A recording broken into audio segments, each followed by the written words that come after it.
That night, they liquidated our family like a bankrupt company clearing inventory. Mom chose my sister, the living doll. Dad took my brother. Who could throw a ball 50 yards? I was just bad debt. Left behind? 15 years later. I repair the world's most complex timepieces while their time has run out. They return today demanding a key, forgetting I am no longer that abandoned child. I am the timekeeper, and the clock has finally struck 0. My name is Dorothy Henshaw. I was 13 years old when I learned that silence is not empty, but rather a heavy, suffocating substance that fills the space where love is supposed to be. The living room of our house in the suburbs of Chicago looked less like a home and more like the anatomy of a carcass that had been picked clean. The beige walls, once covered with framed family portraits and generic landscape paintings, were now bare, revealing the rectangular ghosts of lighter paint where the frames had hung for a decade. The air was thick, stagnant, and tasted of old dust and the sharp, chemical tang of brown packing tape. That sound, the violent, ripping screech of the tape gun sealing a cardboard box, was the soundtrack of our dissolution. It happened every 30 seconds, a rhythmic punctuation to the end of my childhood. I was sitting in the corner on the hardwood floor, my knees pulled up to my chest, making myself as small as physically possible. Before me stood the only object in the room that had not yet been wrapped in bubble wrap or shoved into a crate, Grandfather Henshaw's antique pendulum clock. It was a towering structure of mahogany and brass, a relic from a time when things were built to last. Unlike this marriage, it had stopped working 3 months ago. Right around the time my father started sleeping in the guest room, I had the glass door of the clock face open. My fingers, stained with tarnish and old oil, were gently touching the cold metal of the pendulum. I was not a clockmaker then, not yet, but I understood that if I could just make the rhythm return, if I could force the heart of this machine to beat again, perhaps the chaos around me would align into something logical. I focused on the gears, the escapement, the suspension spring. They were honest components. If a gear is broken, the clock stops. It does not lie. It does not pretend to be functioning while rotting from the inside. My parents, Roger and Linda, stood in the center of the room. They were not screaming. I almost wish they were. Anger implies passion, or at least a residual heat from a fire that once burned.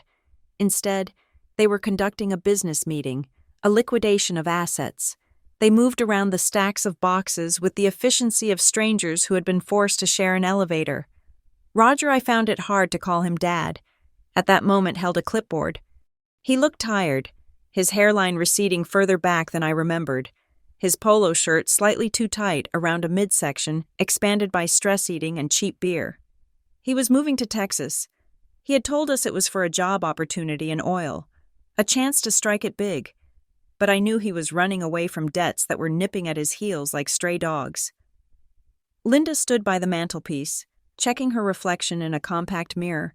She was beautiful in a brittle, sharp way, like cut glass. She was moving to New York City. She had found a man there, a financier who did not know about her credit card limits or her drinking habits, and she was determined to reinvent herself as a cosmopolitan wife. They began the division. I kept my eyes on the brass pendulum, polishing a smudge with the hem of my shirt, but my ears were tuned to their frequency with painful precision. "The dining set goes to storage," my mother said, snapping her compact shut. "I cannot take that heavy oak to a Manhattan apartment. It is distinctively Midwestern." "Fine," my father grunted, making a checkmark on his clipboard. "I will sell the lawnmower and the snowblower. No need for them in Houston. We split the proceeds 50-50. "Agreed." Then came the living inventory. "Carla comes with me," my mother stated. It was not a question. It was a claim of ownership, like choosing the diamond earrings over the costume jewelry. Carla was 8 years old. She was upstairs in her room, probably packing her tutus. Carla was the perfect child. She had blonde ringlets, big blue eyes, and a natural grace that made strangers stop and coo at her in the supermarket. She was a budding ballerina, a trophy that my mother could display to her new social circle. Carla was an accessory that enhanced my mother's value.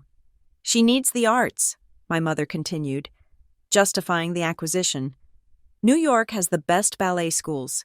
She will thrive there. Besides, Robert adores her. My father nodded, seemingly relieved to be absolved of the responsibility of a high-maintenance 8-year-old girl. That makes sense. She is a mama's girl anyway. He cleared his throat, tapping the pen against the clipboard. I will take Marcus. Marcus was 15. He was currently at football practice, oblivious to the fact that his life was being negotiated over a coffee table. Marcus was a quarterback. He was built like a tank, with broad shoulders and a jawline that promised he would grow into a handsome man. In Texas, high school football was a religion, and my father wanted to be the priest who presented the Messiah. Marcus was his ticket to vicarious glory, a way to relive the golden years he had never actually had. He has got the arm, my father said, a rare spark of pride entering his voice. I have already looked at the high schools in the district. The scouts are going to be all over him in 2 years. He needs a father figure to guide that career. Fine, my mother said, waving a hand dismissively. Marcus eats too much anyway, and he is too loud for the city. You take him. Then, the silence fell. It was a heavy physical weight that dropped from the ceiling and pressed the air out of the room. The rhythm of the packing tape stopped. The scratching of the pen stopped. My name hung in the air, unspoken but screaming. Dorothy. I was 13. I was neither the cute, pliable doll nor the athletic prodigy. I was the middle child, the quiet one, the one who spent too much time reading manuals and staring at walls. I had dark hair that refused to curl and eyes that my mother said were too intense, too observant. I was not a trophy. I was not an investment. I was an expense. I squeezed the brass disc of the pendulum so hard that the metal edge bit into my palm. I focused on the pain. I needed the pain to ground me.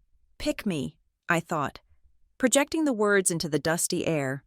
Please, one of you, just fight for me, even a little bit, even if it is just to spite the other person. My father looked at his shoes. He shifted his weight from one foot to the other, the floorboards creaking under him. Now, about Dorothy. My mother sighed, a long, exasperated sound that signaled a headache coming on.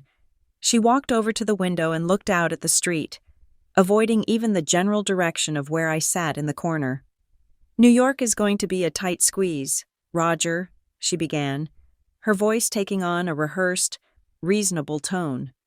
Robert has a penthouse, but it is open concept, very modern, not really set up for a teenager, and you know how Dorothy is. She is moody. She needs space. I stopped breathing. Moody. That was their word for my silence. I cannot take a 13-year-old girl to a bachelor pad in Houston, my father countered, his voice rising slightly in defense. I am going to be working 12 hours a day at the rig. Who is going to watch her? She is at that age. Linda, puberty, boys. I cannot handle that. I do not know the first thing about raising a daughter at this stage. That is a mother's job. Do not put this on me, my mother snapped, spinning around, her composure cracking just enough to reveal the selfishness beneath.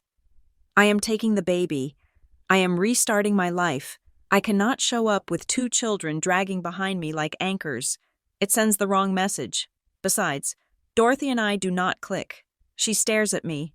It makes Robert uncomfortable. I felt a coldness spread from my chest to my fingertips. I made Robert uncomfortable, the new boyfriend I had met once, who smelled of expensive cologne and disdain, had cast a vote in this election, and I had lost. Well, I cannot take her, my father said, finality in his tone. He looked at his watch, checking the time, anxious to be on the road, anxious to be away from the problem he had helped create. Marcus is a 2-man job. Me and him against the world. Dorothy would just not fit in down there. She is too soft for Texas. They stood there, 2 adults who had sworn to protect me, passing the responsibility of my existence back and forth like a hot coal, Neither wanted to get burned. So, what? My mother asked, her voice dropping to a whisper, though in the empty room, it sounded like a shout. We cannot just leave her here. I spoke to the agency, my father said. He did not look at me. He looked at the wall above my head. Just temporary, until we get settled, until I get the first bonus check, or until you get a bigger place. Foster care. My mother said the words with a distaste that suggested she was talking about a disease, not a living arrangement for her daughter, but beneath the distaste, I heard relief. She was looking for permission to abandon me, and my father had just handed it to her on a silver platter. State care, my father corrected, using the bureaucratic term as if it sanitized the act. The system in Illinois is robust. I made some calls. It is just a placeholder.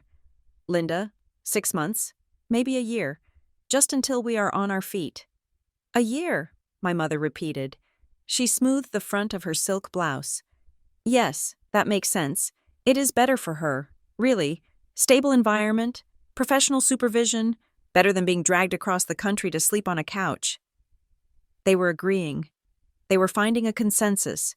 The negotiation was concluding. It is the responsible choice, my father said, nodding vigorously, convincing himself. For her own good, my mother added. I let go of the pendulum. My hand was numb. I stood up. My legs felt like wood, stiff and foreign. They both turned to look at me, startled, as if the furniture had suddenly come to life. I wanted to scream.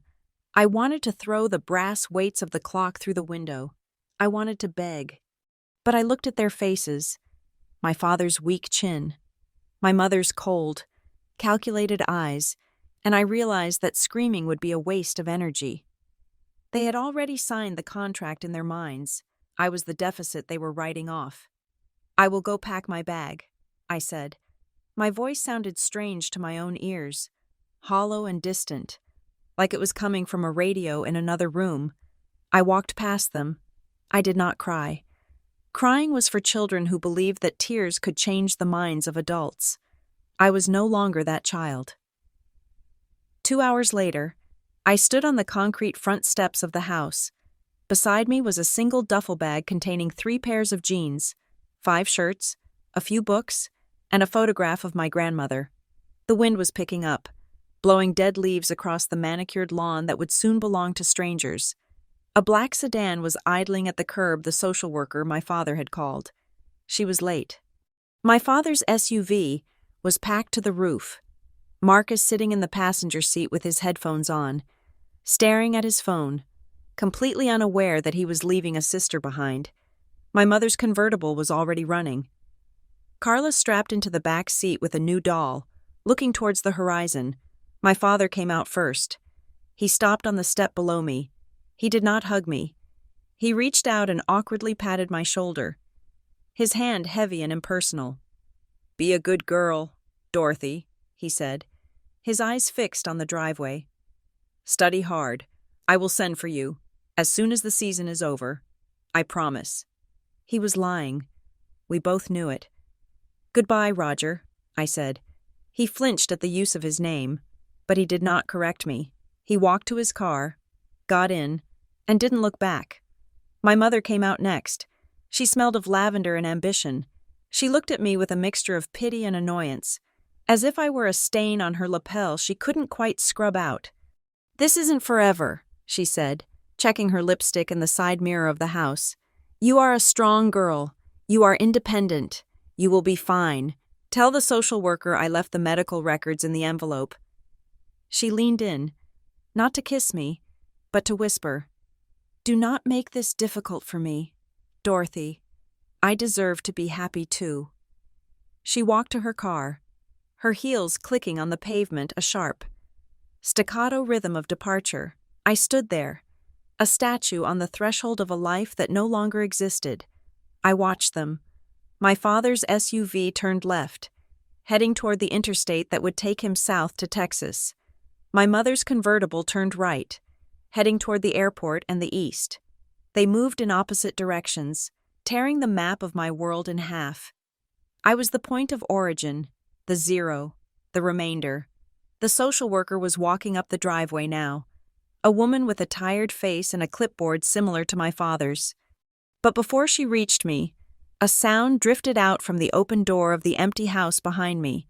The grandfather clock. I had nudged the pendulum. I had given it kinetic energy, but I had not set the hands.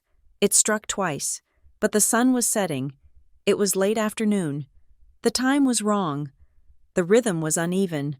A limping, mechanical heartbeat echoing through the hollow rooms. It was a broken sound for a broken moment.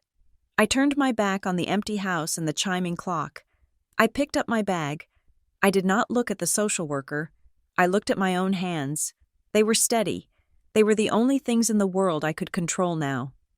"Name," the social worker asked, as she reached the bottom step.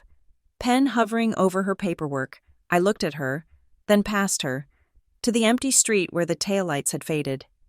"Dorothy," I said. "Just Dorothy."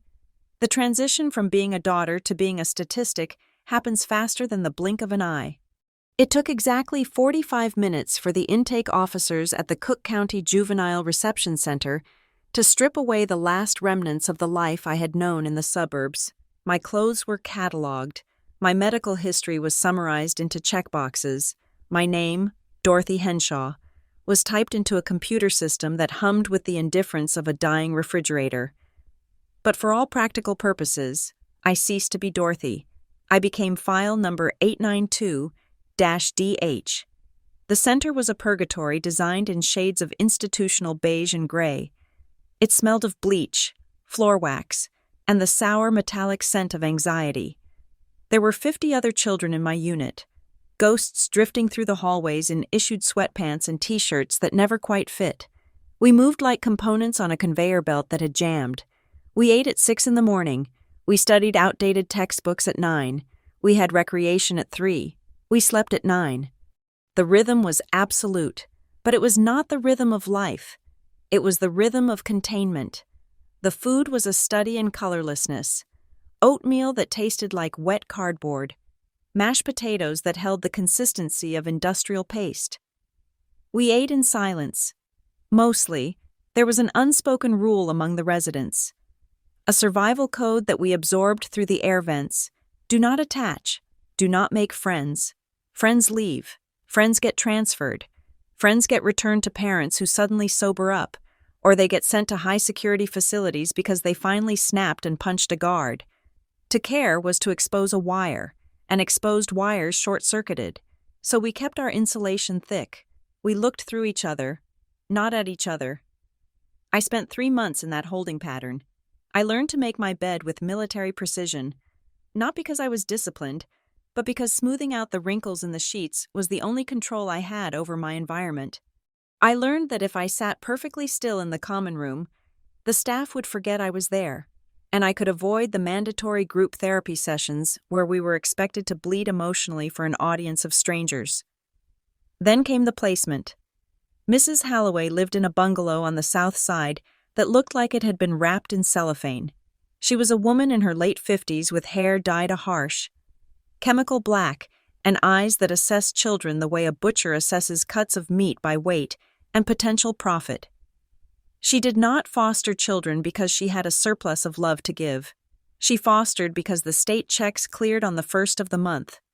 Regular as clockwork. Her house was a museum of the forbidden.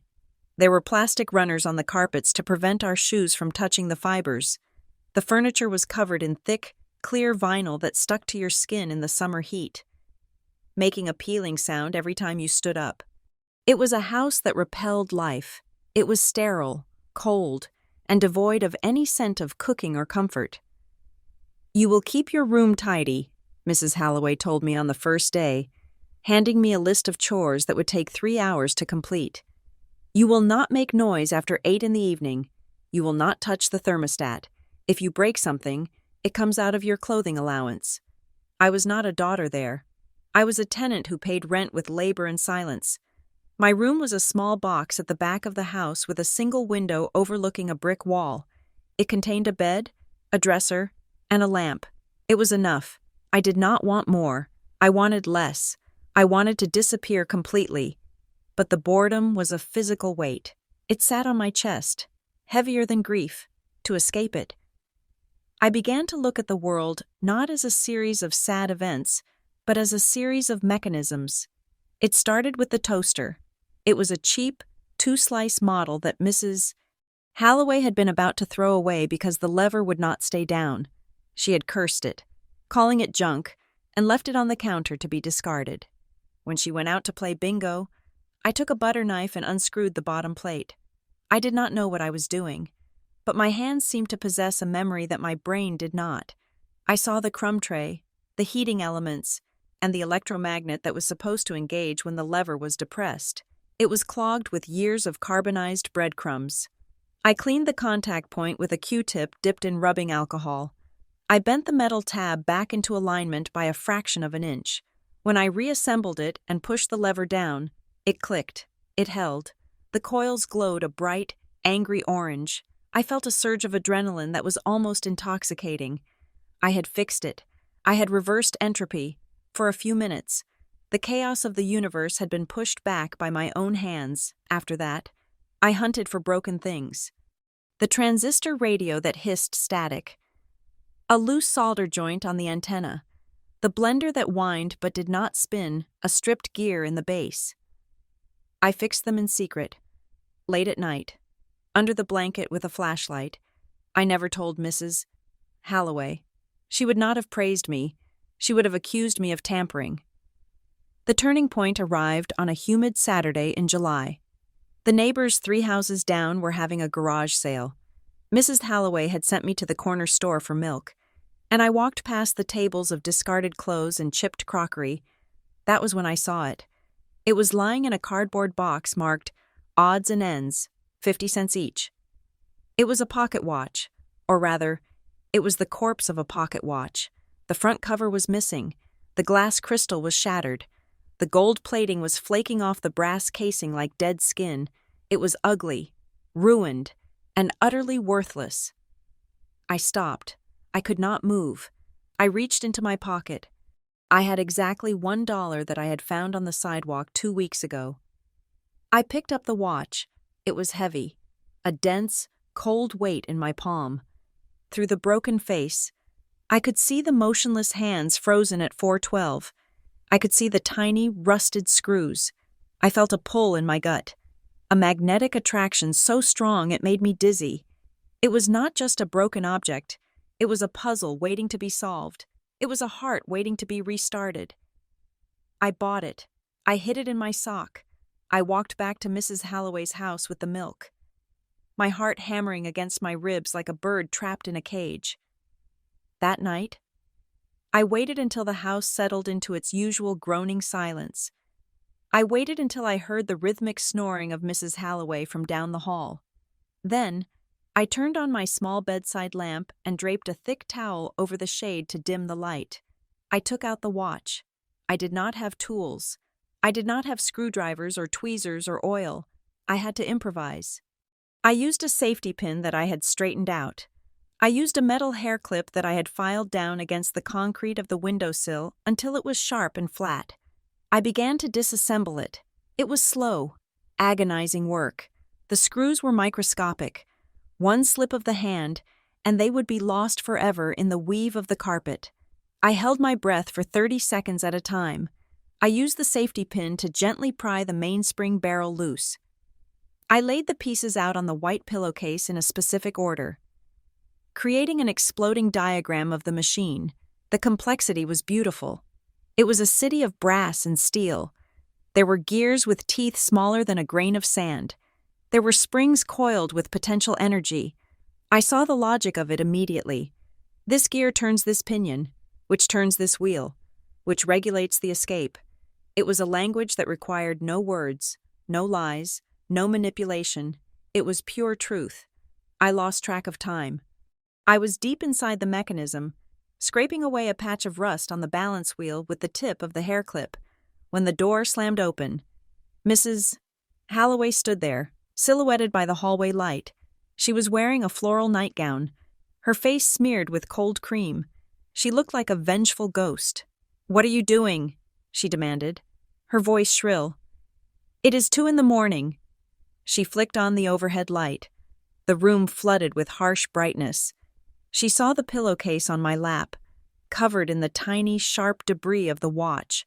To her, it looked like I was destroying something. It looked like sharp metal shrapnel. "Trash," she spat, marching toward the bed. "I told you, no hoarding trash in my house. You are ruining the linens with that rust." She reached out to grab the pillowcase, to bundle up the delicate anatomy of the watch and throw it into the wastebasket. "No." The word ripped out of my throat before I could stop it. I threw my body over the pillowcase, curling into a ball to shield the parts. "Give it to me, Mrs." Holloway shouted, grabbing my shoulder. Her fingers dug into my flesh. "You ungrateful little brat! Bring filth into my house."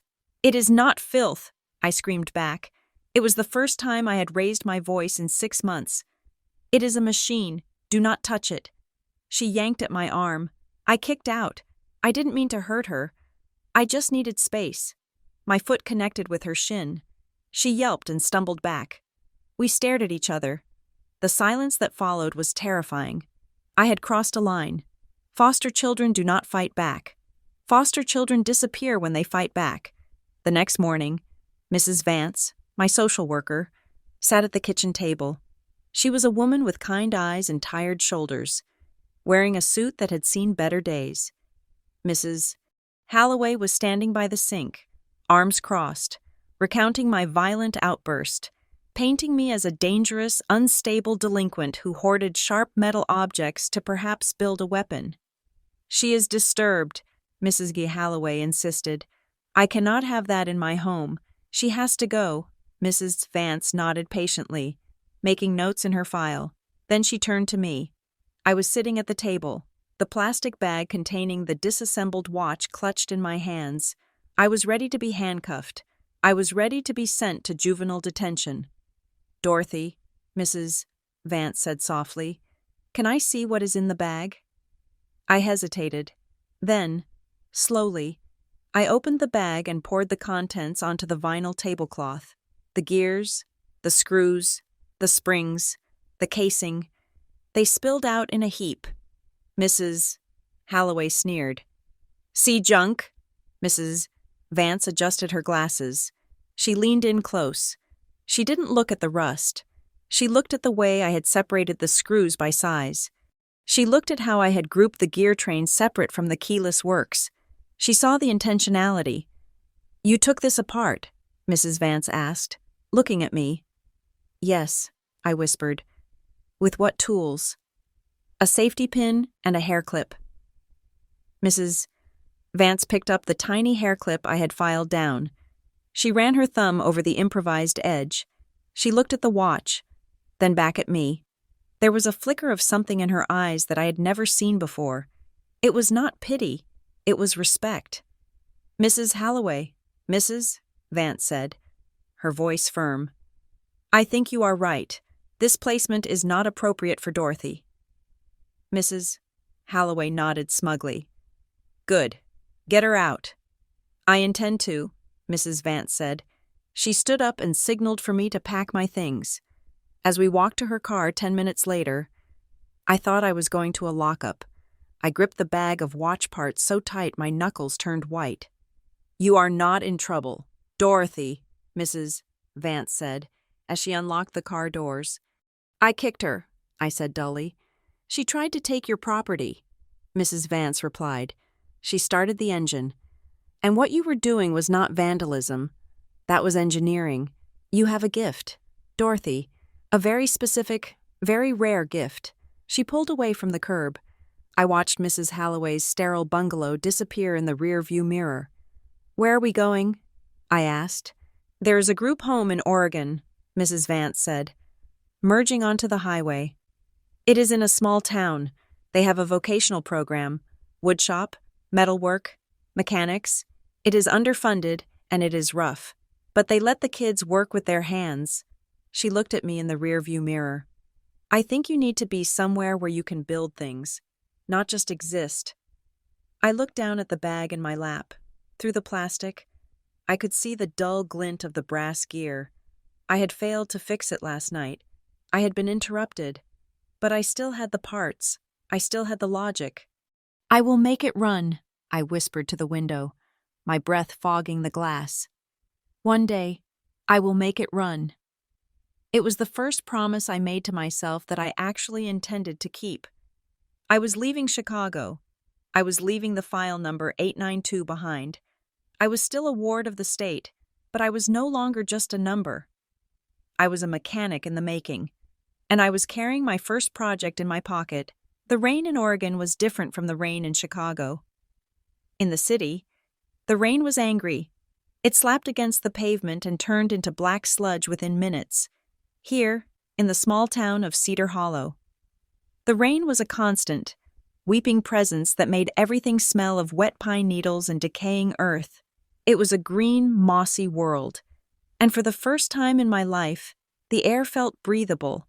The group home was a sprawling, drafty farmhouse on the edge of town, run by a couple who believed that hard labor was the cure for delinquency. They were not cruel, just indifferent. They made sure we were fed and sent to the local vocational school, but they did not pretend to be our parents.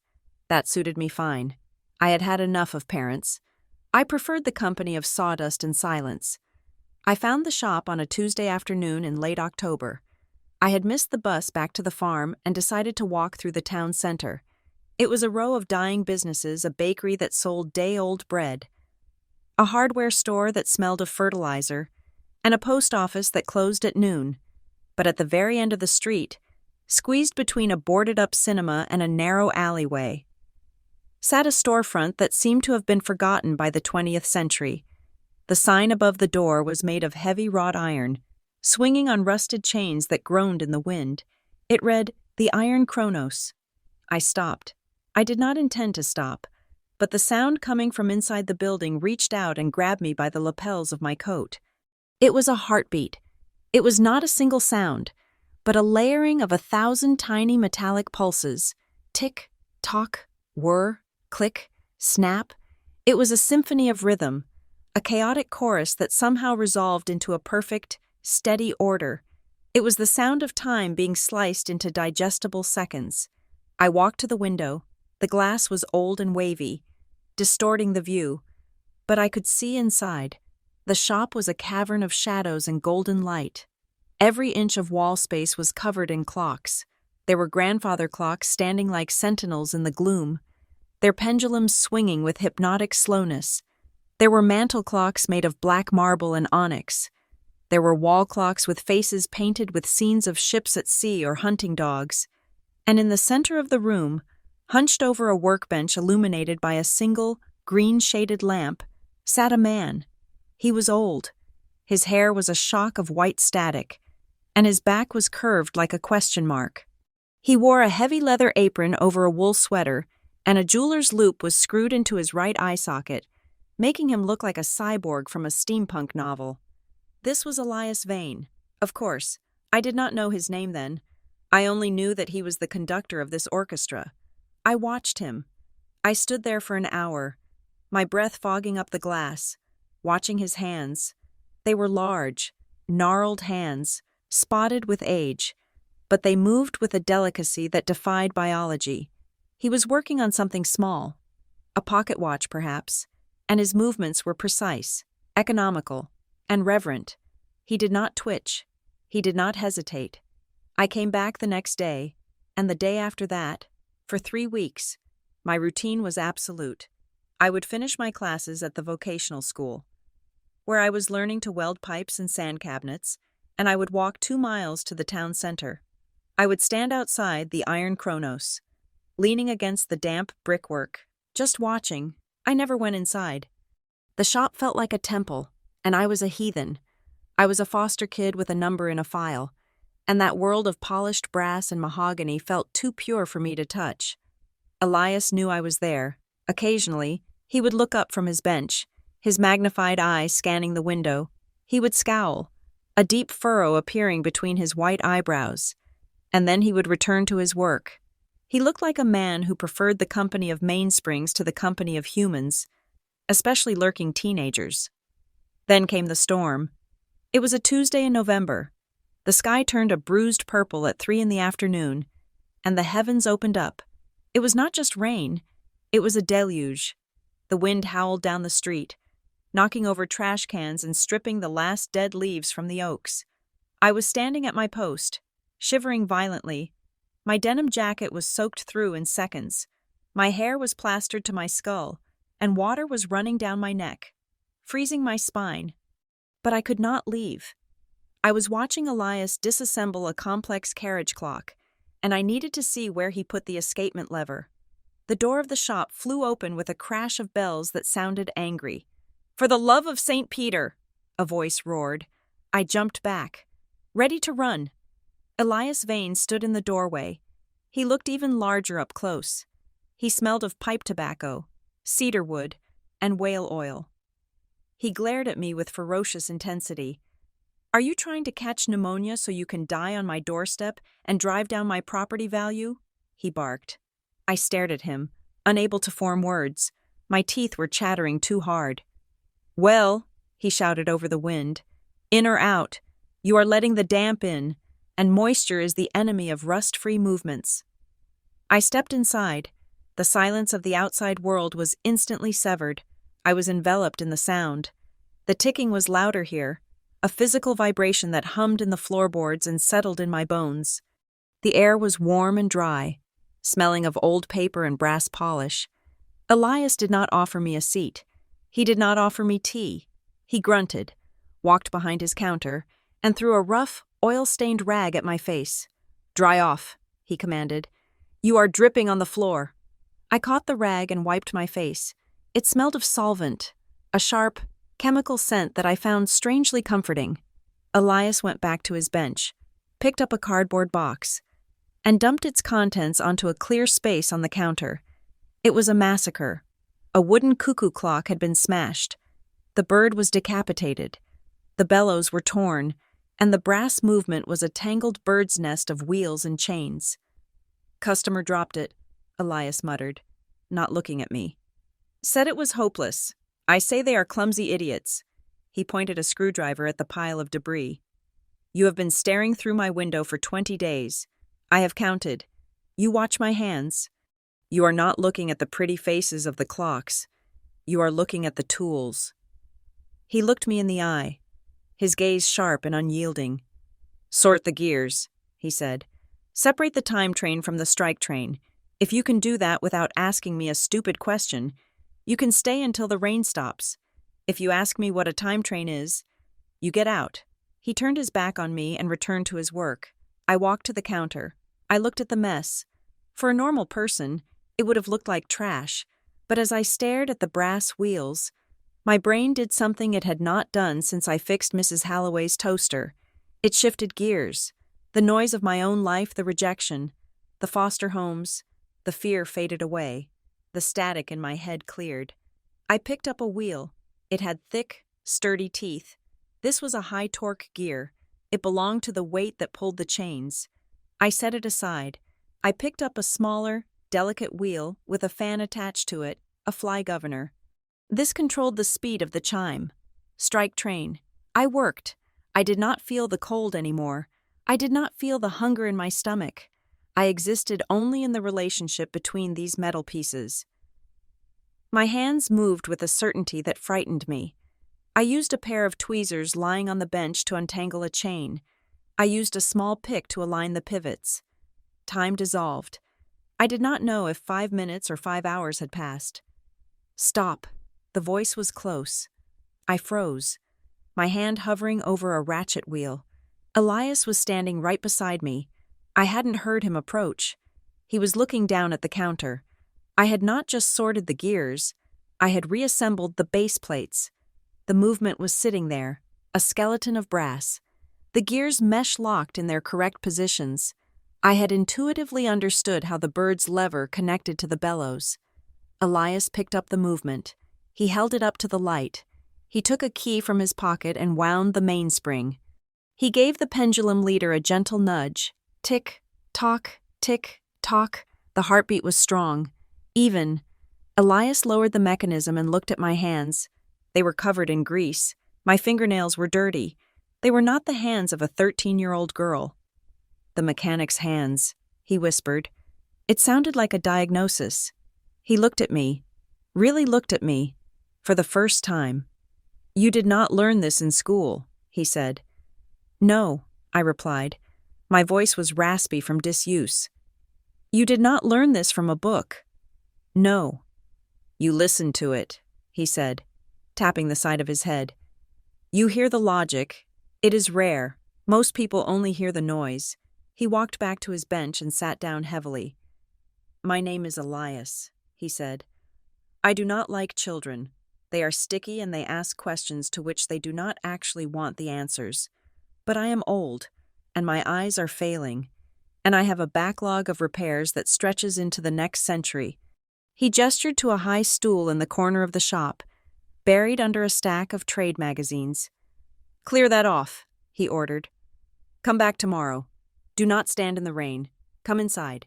If you break something, I will bill the state of Oregon, and they will likely put you in prison. So do not break anything." That was how it began. I became his shadow. I went to the shop every day.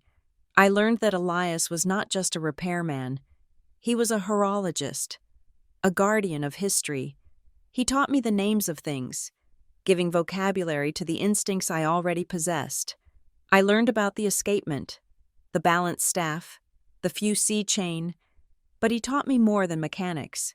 He taught me the theology of the machine. One afternoon, a few months later, I was struggling with a French carriage clock that refused to keep time. I was frustrated. I wanted to force the gear into place. "Stop!" Elias barked, slapping the table. "You are forcing it. You are acting like a human." "It does not want to fit," I argued. "Metal has no desire," Elias said sternly. "It has no ego. It has no agenda. It is physics. If it does not fit, it is because there is friction, or bent teeth, or dirt. It is not lying to you." He took the clock from my hands and held it up. "Listen to me. Dorothy, people lie. Your parents lied. Politicians lie. Even the priests lie. But a gear—" He spun a wheel with his thumb. "A gear never lies. If a tooth is broken, it slips. If the oil is dry, it grinds. It tells you exactly what is wrong with it. It is honest. If you treat it with respect, if you listen to what it is telling you, it will run. It will serve you." I looked at the brass mechanism. I thought about my mother, promising she would call. I thought about my father, promising he would send for me. Those were lies. They were soft, rotten things that decayed over time. But this clock, if I filed this pivot down by 1/10 of a millimeter, it would work. It was a contract. Input equaled output. Justice. "I am not broken," I said quietly. It was a thought I had never dared to articulate. Elias looked at me over the rim of his spectacles. "No, you are not broken. You are just disassembled. You are scattered on the workbench. You just need to put yourself back together in the right order." He handed the clock back to me. "Fix the friction." I worked on that carriage clock for another week. When I finally seated the last bridge screw, I felt a click in my own chest, as if a bone had snapped back into its socket. But the real moment came with the cuckoo clock, the one from the rainy day. Elias had let me keep it as my side project. I had sanded the wood case, glued the bellows back together with new leather, and carved a new head for the bird out of a block of cedar. It was 6 months after I had arrived. It was raining again outside, a soft spring rain. I hung the clock on the wall next to Elias's workbench. We both stood back. I pulled the chain to wind the weight. I moved the minute hand to the 12. The little wooden door snapped open. The bird, with its slightly lopsided beak that I had carved, popped out. Cuckoo, cuckoo, cuckoo. The sound was bright and ridiculous and wonderful. It was a sound of life. I felt a strange sensation in my face. My muscles were twitching. I reached up and touched my cheek. I was smiling. I looked at Elias. He was not looking at the clock. He was looking at me, and the corners of his mouth were turned up in the slightest, barely visible grimace that might have been a smile on anyone else. "Not bad," he grunted. "The bird is ugly, but the beat is good. It is running, I said, my voice trembling. Yes, Elias said, turning back to his bench. It is running, and so are you. Dorothy, so are you. For the first time in 2 years, since the day the packing tape screeched in the living room in Chicago. The heavy, suffocating silence in my head was gone. It was replaced by the steady, reassuring, rhythmic ticking of 1,000 clocks, all beating in time with my own heart. I was not a discard. I was an apprentice to the god of time, and I had a lot of work to do. Time is no longer a prison. It is a currency, and I have become its wealthiest banker. 10 years is 3,652 days. In the world of high horology, that is enough time for a mainspring to lose its elasticity, for oil to turn into a thick, abrasive sludge, and for a 13-year-old girl with nothing but a bag of gears to transform into the proprietor of the most exclusive restoration atelier on the West Coast. I stood in the center of the workshop, the air scrubbed clean by industrial purifiers. The dusty, chaotic charm of Elias's old shop was gone, replaced by a laboratory of clinical precision. The floors were polished concrete. The workbenches were custom-made maple, illuminated by surgical-grade LED arrays. When Elias passed away 3 years ago, leaving me everything in a will that was 2 sentences long, I did not mourn him with tears. I mourned him by elevating his legacy. The sign outside now read, Vane and Henshaw Horology. It was the only place in the world where my name stood next to someone who had actually loved me. On the central dais, covered in a sheet of velvet, sat the reason I had not slept more than 4 hours a night for the past 6 months. The astrolabe of sterling. It was not just a clock. It was a universe enclosed in a cage of gilded brass and lapis lazuli, commissioned in 1782 by a British earl obsessed with the heavens. It was a grand complication that did not just tell the time, it tracked the phases of the moon, the equation of time, the position of the planets in the solar system, and the precession of the equinoxes. It had 740 distinct components. It had not functioned since 1912. The museum board had been skeptical. They looked at me, a 25-year-old woman with calloused hands and a reputation for icy professionalism. And they hesitated. They wanted to send it to Switzerland, but I had looked them in the eye and told them exactly why the previous 3 restorers had failed. I explained that the escapement was not a standard anchor, but a modified grasshopper escapement designed by a madman, and that the viscosity of modern synthetic oils would freeze the perpetual calendar mechanism. I told them I would make it breathe again. They signed the contract. The fee was $250,000. Ready for the final calibration. Ms. Henshaw. I turned to see Leo, my senior apprentice. He was 19. A brilliant kid I had plucked from a vocational program in Portland. Recognizing the same desperate focus in his eyes that Elias had seen in mine. Gloves, Leo, I said, my voice calm. And check your breathing. You are vibrating. He took a deep breath, centered himself, and pulled on his white cotton gloves. I approached the astrolabe. I removed the velvet. The machine gleamed under the lights. It was beautiful and terrifying. I picked up my tweezers and a loop. This was the moment of truth. The mainsprings were wound. The train was locked. I needed to give the impulse to the balance wheel. I reached in. My hand was steady, the steadiness of a surgeon. The steadiness of a sniper. I touched the rim of the balance wheel. Click. The wheel swung. The hairspring breathed, expanding and contracting in a perfect, concentric rhythm. The pallet fork engaged. The escape wheel advanced. Tick-tock, tick-tock. The sound was deep, resonant, and slow. It was the heartbeat of history. Slowly, majestically. The brass orrery on top of the clock began to move. A tiny silver sphere representing Mercury inched forward along its track. Leo let out a breath he seemed to have been holding for a minute. Amplitude. I checked the vibrograph. 280 degrees. The beat error is 0.1 milliseconds. It is perfect. We had done it. We had resurrected the dead. That night, I celebrated in the only way I knew how, with silence and a view. My apartment was a penthouse on the 42nd floor of a Glass Needle in downtown Seattle.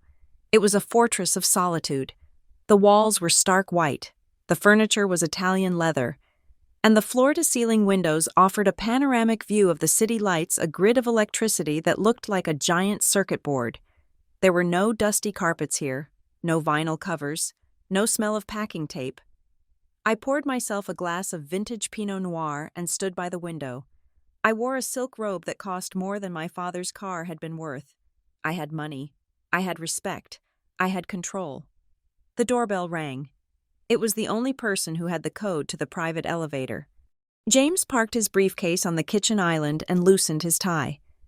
James was my lawyer, my financial advisor, and the closest thing I had to a brother. Though he was 10 years older, he was the one who had helped me navigate the legal nightmare of inheriting Elias's estate when the state tried to intervene. "I saw the press release," James said, pouring himself a drink without asking. "The museum is calling it the Restoration of the Century. You did it. Dorothy." "The machine did it," I corrected him, swirling the wine. "I just removed the friction." "You are impossible," he laughed. He reached into his briefcase and pulled out a glossy magazine. "But you are also a cover star." He tossed the latest issue of Art and Time onto the marble counter. There I was. The photographer had caught me in the workshop, illuminated by the task light, wearing my loupe, looking intense and unapproachable. The headline was bold: "The Woman Who Heals Time, Dorothy Henshaw's Rise from the Ruins."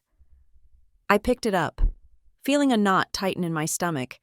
I had agreed to the interview to promote the shop, to secure the legacy of the Vane name. I had not agreed to the angle they chose. I flipped to page 30.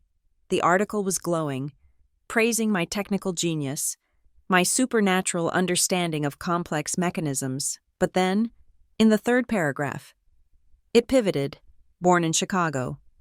Henshaw's early life remains a mystery she guards fiercely.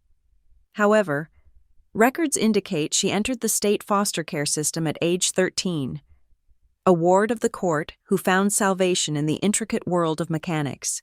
From a forgotten child to the guardian of history, her journey is as complex as the timepieces she restores." "They printed the foster care part," I said, my voice dropping temperature. James shrugged. "It is a human interest story. Dorothy, people love a rags-to-riches narrative. It polls well. It makes you look resilient." "It makes me look vulnerable," I countered. "It tells the world I have no people, no tribe. It tells the predators that I am alone."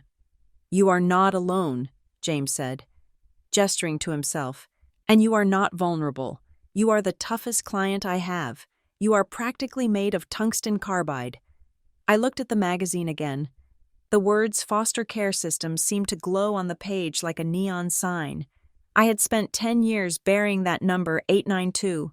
I had built a fortress of money and reputation to hide the girl who had been left on the porch. Now, she was on the coffee tables of every wealthy collector in America. "I do not like it," I murmured. "Relax," James said, draining his glass. "Enjoy the victory. You are the queen of time. What could possibly go wrong?" The answer came 3 days later in the form of a creamy white envelope. It arrived with the regular batch of mail at the shop bills, supplier catalogs, auction house invitations, but this one was different. It had no return address. The paper was heavy, expensive linen stock, and the handwriting, it was looped, decorative, and erratic. It was handwriting that tried too hard to look aristocratic, but failed to hide the tremor of instability. I had not seen it in 12 years, but my body remembered it. My blood ran cold. I sat at my desk in the back office, the sounds of Leo and the other apprentices working in the main room muffled by the glass door. I used a letter opener to slice the seal. I did not tear it. I never tore things. Inside was a single sheet of paper, folded once. "Dearest Dorothy, I saw your picture in the magazine at the dentist's office today.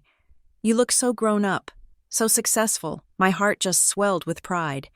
I always knew you were special, even when you were so quiet in the corner. It is amazing to see how well you have done for yourself. We have missed you so much. Family is everything, isn't it? Perhaps it is time we caught up. There is so much to talk about. Love, M. There was no signature, just the initial, but I knew. The phrasing, the manipulation disguised as affection. My heart swelled. We have missed you. It was a lie, a probe, a sonar ping sent out into the dark to see if the target would bounce back. M could be Mom, or it could be Marcus, but the handwriting was Linda's, my mother, the woman who had chosen a penthouse in New York over her own daughter. I folded the letter and placed it on the desk. My hand was shaking, not a lot, just a microscopic tremor in the index finger. I made a fist, forcing the muscle to submit. They had found me. The magazine was the beacon. They smelled the money. They smelled the success. They were the friction in the gear train. Coming back to grind me down, I needed to think. I needed to understand the variables. I unlocked the bottom drawer of my desk. This was my personal archive. It contained my adoption papers never finalized, my emancipation documents, and the deed to the shop, and at the very bottom, a manila folder I had received from James a month ago, after he had done a deep sweep of my biological family's public records at my request, a preemptive measure that I had not looked at closely until now. I pulled out the file marked Henshaw. Roger deceased. No, that was my grandfather. Roger was my father. My grandfather was Arthur.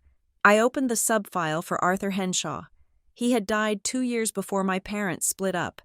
He was the one who owned the clock, the one I used to sit with. I flipped through the scanned probate documents. Standard will, house left to Roger, savings divided. But then, a page stuck to the back of a tax return caught my eye. It was a trust document, drafted by a firm in Chicago that no longer existed. The Henshaw Legacy Trust. I adjusted my desk lamp, leaning in. The legalese was dense, but I was used to decoding complex systems. Assets comprising the parcels of land in DuPage County and the diversified portfolio to be held in trust until the youngest beneficiary reaches the age of 25. I did the math. Carla. Carla was 8 when I was 13. I was 25 now. That meant Carla was 20. The trust was still locked. I read on. Disbursement requires the unanimous physical signature of all living grandchildren, Marcus Henshaw, Dorothy Henshaw, and Carla Henshaw. In the event of the death or incapacitation of a grandchild, their share reverts to the pool. The parents, Roger and Linda Henshaw, are explicitly excluded from accessing the principal, acting only as trustees until the maturation date. I sat back, the air rushing out of my lungs. My grandfather, the quiet man who smelled of tobacco and peppermint, had known. He had known his son was a gambler and his daughter-in-law was a narcissist. He had bypassed them. He had locked the money away for us. The grandchildren. I looked at the valuation date. It was 15 years old, but even then, the land value was significant. With compound interest and the real estate boom, it was millions. Suddenly, the picture clicked into focus. The letter wasn't just a fishing expedition for my current wealth, it was a tactical maneuver. Carla was turning 21 soon. The clock on the trust was ticking down. They couldn't access the money without me. They needed my signature. They didn't want me. They wanted the key I didn't even know I held. My parents were broke. I knew it intuitively. People like them always burn through their fuel. They were coming back not to apologize, but to harvest the crop they hadn't planted. I looked at the astrolabe of sterling through the glass wall of my office. It was a machine of perfect order. Every action had a reaction. Every cause had an effect. My family was chaos. They were rust. They were broken teeth on a gear. I picked up the letter from M and walked over to the paper shredder. I fed it into the machine, the blades whirred, slicing the heavy linen paper into confetti. "You want to talk?" I whispered to the empty room. "Fine, let's talk." I picked up my phone and dialed James. "Dorothy," he answered, surprised. "It is midnight." "I need you to open a new file," I said, my voice steady, cold, and metallic. "What is the case name? Operation Kronos." I said. And James, get a private investigator. The best one money can buy. I want to know everything about Roger and Linda Henshaw. I want to know what they eat, where they sleep, and exactly how much money they owe. I hung up. I turned off the office light. In the darkness, the astrolabe ticked on, counting down the seconds to a war that was 25 years in the making. The bell above the door of Vane and Henshaw Horology was a custom-made chime I had installed myself. It was tuned to a perfect C-sharp, a sound that was meant to be welcoming yet authoritative, signaling the arrival of a client who appreciated precision. But on that Tuesday morning, the chime sounded different. It sounded like a warning. I was behind the counter, examining the escapement of a 1950s Patek Philippe under the loupe. The shop was quiet, the air conditioned to a constant 68 degrees. When the door opened, the change in air pressure felt like a physical intrusion. I looked up. Standing on the plush Persian rug was a woman who looked like a distorted reflection of a memory I had tried to erase. It was Linda. My mother. 10 years had not been kind to her, but she had fought a vicious war against the aging process. Her face was pulled tight, the skin around her eyes stretched into a permanent, surprised expression by too many facelifts. She wore a cream-colored Chanel suit that I recognized from a fashion magazine 3 seasons ago, and she was clutching a designer bag as if it were a shield. She looked expensive, but in the way a refurbished hotel looks expensive shiny on the surface, but with structural cracks underneath. Dorothy. Her voice was the same, that breathy, melodic tone she used when she wanted something. She took a step forward, her heels clicking on the floor. She opened her arms, a gesture of maternal warmth that felt as rehearsed as a stage play. "Oh, look at you," she breathed, ignoring the glass counter between us. "My beautiful girl, you are so poised." I did not move. I did not smile. I placed the tweezers down on the velvet tray with a deliberate, soft click. "Hello, Linda?" I said. She flinched. She hated being called by her first name. It stripped away the title of mother she had forfeited a decade ago. "Is that how you greet me?" she asked, a wounded look crossing her face. "After all this time I have been looking for you everywhere. Dorothy. When I saw the magazine, I just wept. I wept for days." "You could have found me any time in the last 10 years, I said, my voice flat. "I was in the system. My file number was 892. It was public record." She waved her hand dismissively, the diamond bracelet on her wrist catching the light. "Oh, you know how chaotic things were. New York was difficult. Robert was a monster. Dorothy, a complete fraud." She leaned in, lowering her voice to a conspiratorial whisper, as if we were girlfriends sharing gossip over brunch. "He left me," she said, her eyes welling up with tears that refused to fall, likely due to the Botox. "He left me for a 20-year-old model. Can you imagine, after I gave up everything for him? He left me in that cold apartment with nothing." I watched her. I analyzed her like a broken mechanism. The mainspring of her life, her vanity, was still driving the gears, but the lubrication was gone. She was grinding. "And Carla?" I asked. The mask slipped for a fraction of a second. A flicker of genuine fear crossed her eyes. "Carla is sensitive," Linda said, looking away at a grandfather clock in the corner. "The city was too much for her. She fell in with a bad crowd. Artsy types, musicians. She is in a facility right now. Upstate, a wellness center. It is very expensive. Dorothy, $20,000 a month, but she needs it. She is fragile." She looked back at me, her eyes pleading. "She misses her big sister. She talks about you all the time." I knew she was lying. Carla probably didn't remember me. I was just the shadow in the hallway before the divorce. "What do you want, Linda?" I asked. She sighed, reaching into her bag. "I do not want anything for myself. I am a survivor. I get by. But your sister and your poor brother." She pulled out a blue folder. "Your father is in town too," she said, her voice dripping with venom. "I suppose he will show up soon with his hand out. He ruined that boy. Dorothy ruined him. She slid the folder across the glass. This is from your grandfather, Arthur. It seems the old man had secrets. I didn't open it. I waited until she left, promising to return later, leaving a trail of heavy floral perfume that made me nauseous. 2 days later, the bell chimed again. This time, it was Roger. If Linda looked like she was fighting decay, Roger looked like he had surrendered to it. He was wearing a suit that was too large for him, the fabric shiny at the elbows. His face was puffy, a map of broken capillaries spreading across his nose and cheeks, the stigmata of a decade of hard drinking. He smelled of peppermint breath mints and stale desperation. He stood in the doorway, looking at the gleaming display cases, at the crystal chandeliers, at the sheer wealth that surrounded me. His eyes were hungry. "Dorothy," he said, his voice booming with a false joviality that made my skin crawl. "Look at this place. My God, you have done well for yourself. I always told your mother you were the smart one. Always said it." He walked to the counter, extending a hand that was shaking slightly. I did not take it. "Hello, Roger," I said. He pulled his hand back, wiping it on his trousers. Right. Down to business.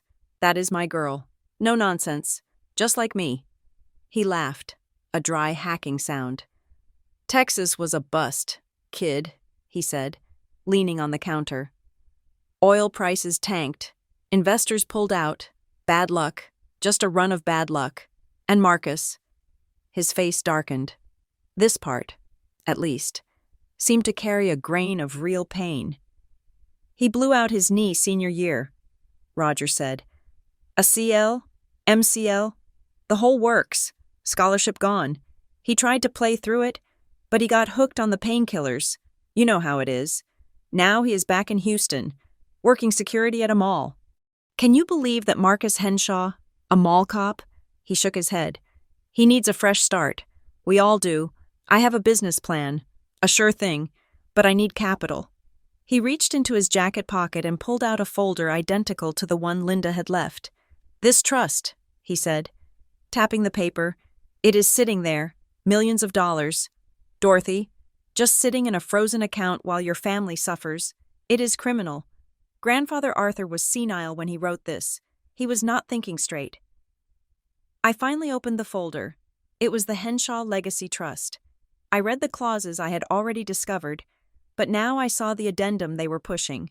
Petition for early dissolution and asset liquidation. It was a legal maneuver to break the trust before Carla turned 25. It argued that the beneficiaries were in financial distress and required immediate access to the funds. At the bottom of the page, there were 3 lines for signatures. Marcus Henshaw, signed in a jagged, heavy scrawl.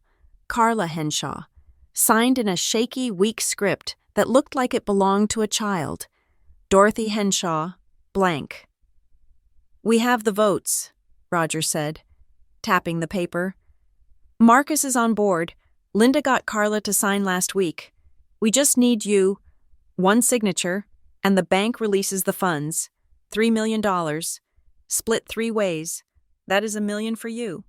Kid, free money." He looked around the shop. "I mean, you obviously do not need it. But who turns down $1 million, right? You could expand, buy another location." I looked at the document, then I looked at Roger, then I thought of Linda.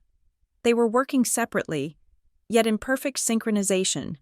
They hated each other, but they loved money more than they hated their ex-spouse, and they both viewed me not as a daughter, but as a stubborn lock that needed to be picked. "The trust says the funds are locked until Carla is 25, I said, my voice cool. "That is 5 more years. Grandfather wanted us to be mature before we got this money." "Carla cannot wait 5 years, Roger snapped, his facade cracking. "She is in debt, real debt. Dorothy, to bad people. And Marcus, he is going to lose his house." "And you?" I asked. "What about your debts, Roger?" He stiffened. "I am trying to save your siblings. Don't you make this about me. This is about family sticking together. Family, I repeated the word. It tasted like ash. You liquidated this family 12 years ago. You sold us off. You took the assets you wanted and discarded the rest. That is not fair, Roger said, his face turning red. We did what we had to do. We were drowning.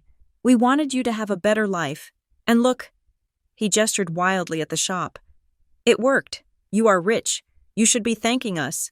If we had dragged you to Texas, you would be working in a diner right now. We gave you the motivation to succeed. The audacity of it was breathtaking. He was rewriting history to make his abandonment look like a strategic parenting decision. I need time, I said, closing the folder. I need to have my lawyer review this. Lawyer? Roger scoffed. You do not need a lawyer for family business. It is standard boilerplate. Just sign it. Dorothy, don't be difficult. You were always so difficult, so cold. Leave, I said. What? Leave my shop. Roger, before I call security. He stared at me, his jaw working. For a moment, I saw the anger of the man who used to punch walls when the Bears lost a game. But then he looked at the security camera blinking in the corner, and he deflated. Fine, he spat. Play your games. But remember, your sister is suffering while you sit here on your high horse. If anything happens to her, it is on your conscience. He stormed out. That evening, I sat in my office with both folders on my desk. Linda had returned an hour after Roger left, playing the good cop to his bad cop, crying about how Roger was pressuring everyone and how she just wanted to protect Carla's share. I watched them. I watched how they moved through my shop. When Linda was crying about Carla, her eyes were scanning the diamond-encrusted bezel of a Rolex Daytona in the display case. When Roger was shouting about Marcus, he was mentally calculating the square footage of my retail space. They did not see me. They did not see the woman who had spent nights sleeping on a floor in a group home. Clutching a broken pocket watch, they saw a signature. They saw a transaction. I picked up the phone and called James. They are here, I said. Both of them, James asked. Yes, they want to break the trust. They have Marcus and Carla's signatures. They are claiming financial hardship. Do they have a case? If they can prove the hardship is life-threatening. Maybe, James said. But with your signature, it is a slam dunk. Without it, they are dead in the water for 5 years. They are desperate, I said. Roger smells like cheap whiskey and fear. Linda looks like she is one credit card bill away from a breakdown. They are not doing this for Marcus and Carla. They are doing this to pay off their own debts.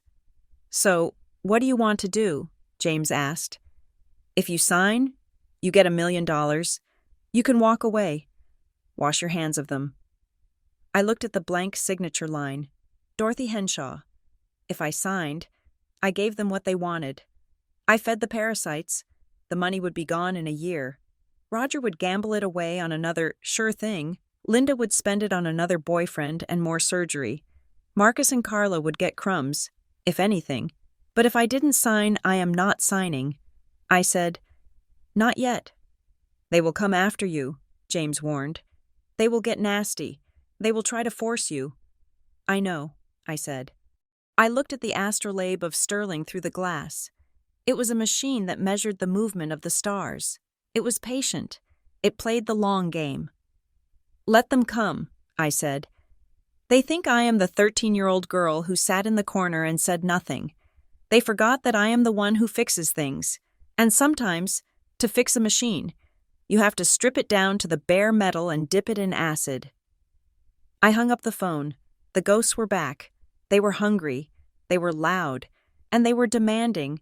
But they had made a critical error.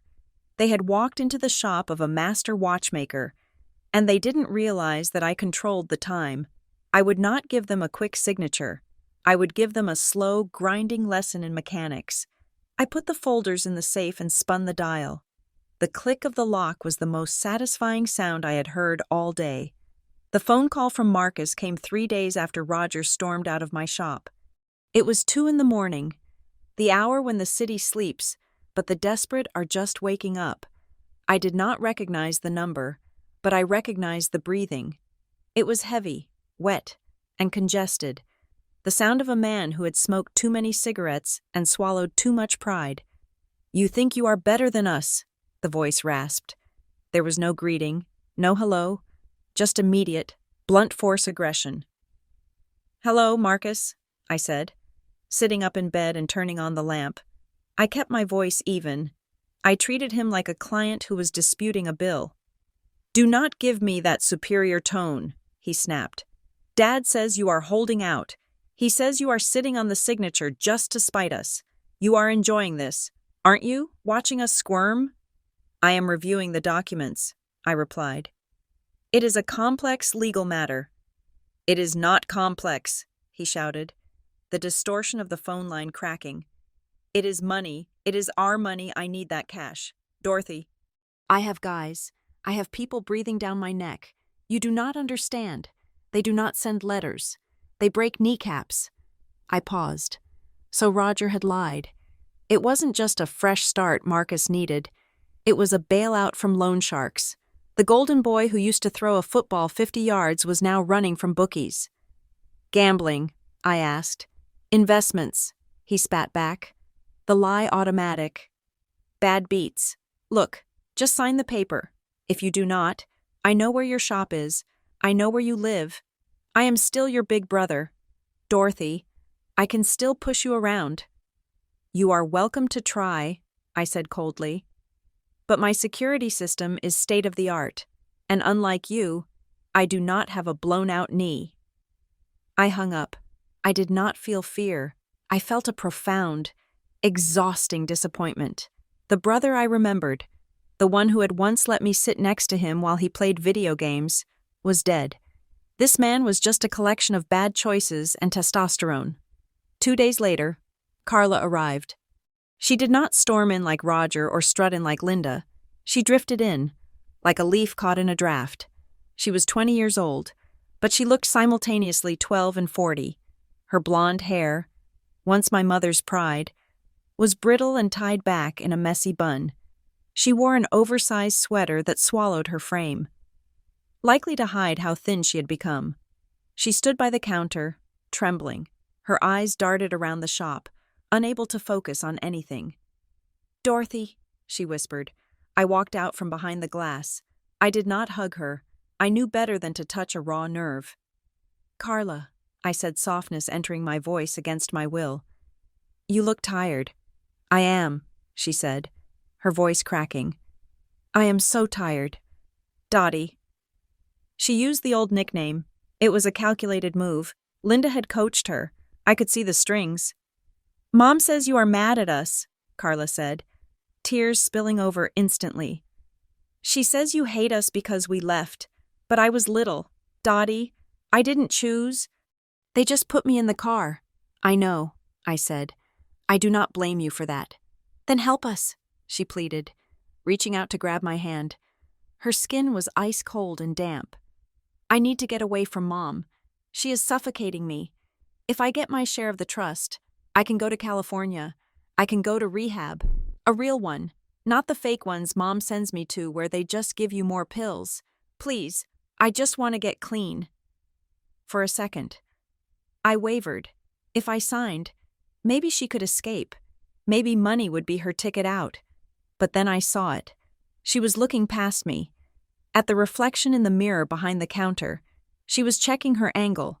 She was making sure the tear tracked down her cheek in the most photogenic way.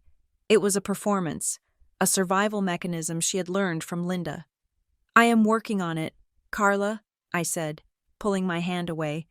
"Go back to the hotel." She stopped crying instantly. Her face hardened. "You are just like Dad said, cold, a machine." She turned and walked out. That afternoon, James came to the shop. He carried a thick black binder. He locked the door behind him and flipped the sign to closed. "The private investigator came through," James said, laying the binder on the counter next to a disassembled chronograph. "It is worse than we thought. We went to my office. James opened the file. It was an autopsy of a financial disaster. Roger is not just broke," James explained. pointing to a column of red numbers. He is underwater. He owes $300,000 to the IRS in back taxes, and another $150,000 to a private lending entity in Vegas that is definitely not a bank. He is leveraging the anticipation of this trust fund to keep them from breaking his legs. And Linda. Credit card debt totaling $200,000, James said, plus a lien on her condo in New York. And here's the kicker. We found emails between them. They have a side agreement. He slid a printed email across the desk. From Linda H. to Roger the Dodger subject, the split as agreed.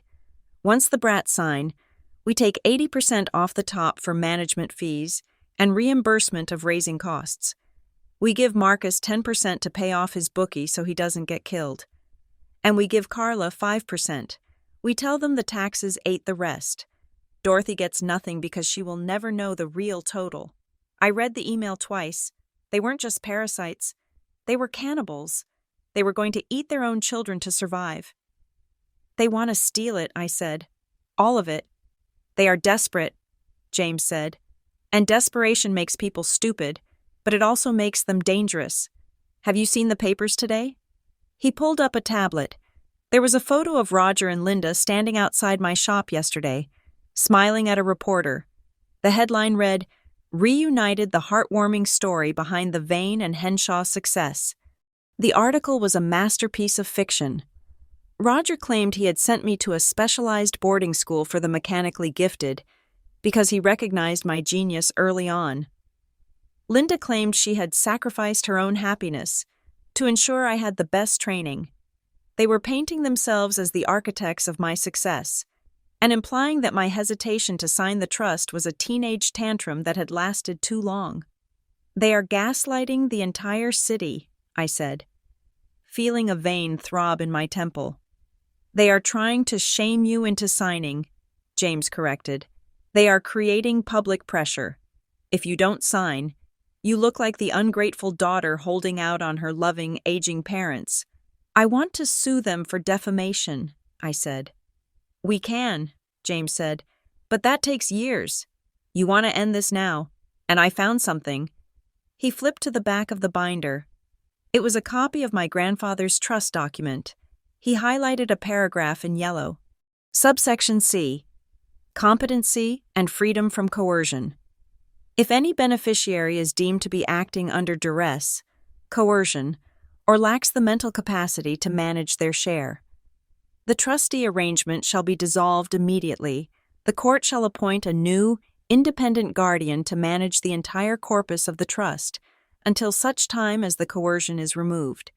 Furthermore, if the existing trustees Roger and Linda Henshaw are found to be the source of said coercion, they shall be stripped of all administrative power and barred from any financial benefit.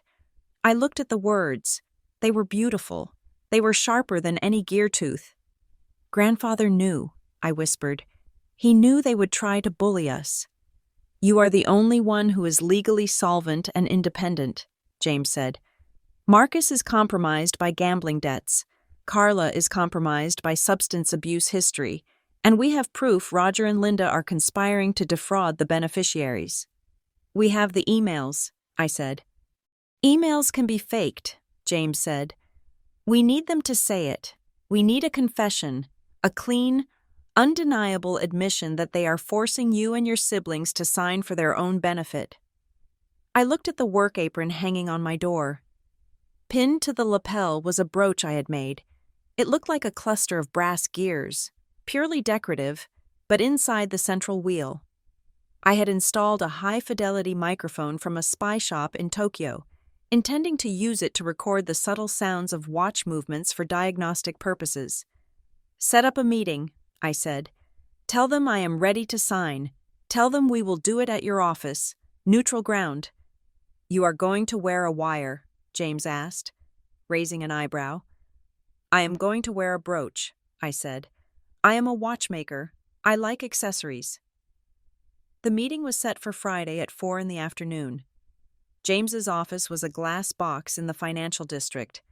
The conference room had a mahogany table long enough to land a plane on. I arrived last. Roger and Linda were already there. sitting on one side of the table. Marcus and Carla sat next to them, looking like prisoners of war. Roger was wearing a new suit, probably charged to a maxed-out card. Linda was wearing black, trying to look solemn and responsible. "Dorothy!" Roger boomed as I entered. "Glad you finally came to your senses." I sat down opposite them. James sat next to me. I touched the brass gear on my lapel, activating the recording. "I have reviewed the petition," I said, placing my hands on the table. "It seems urgent."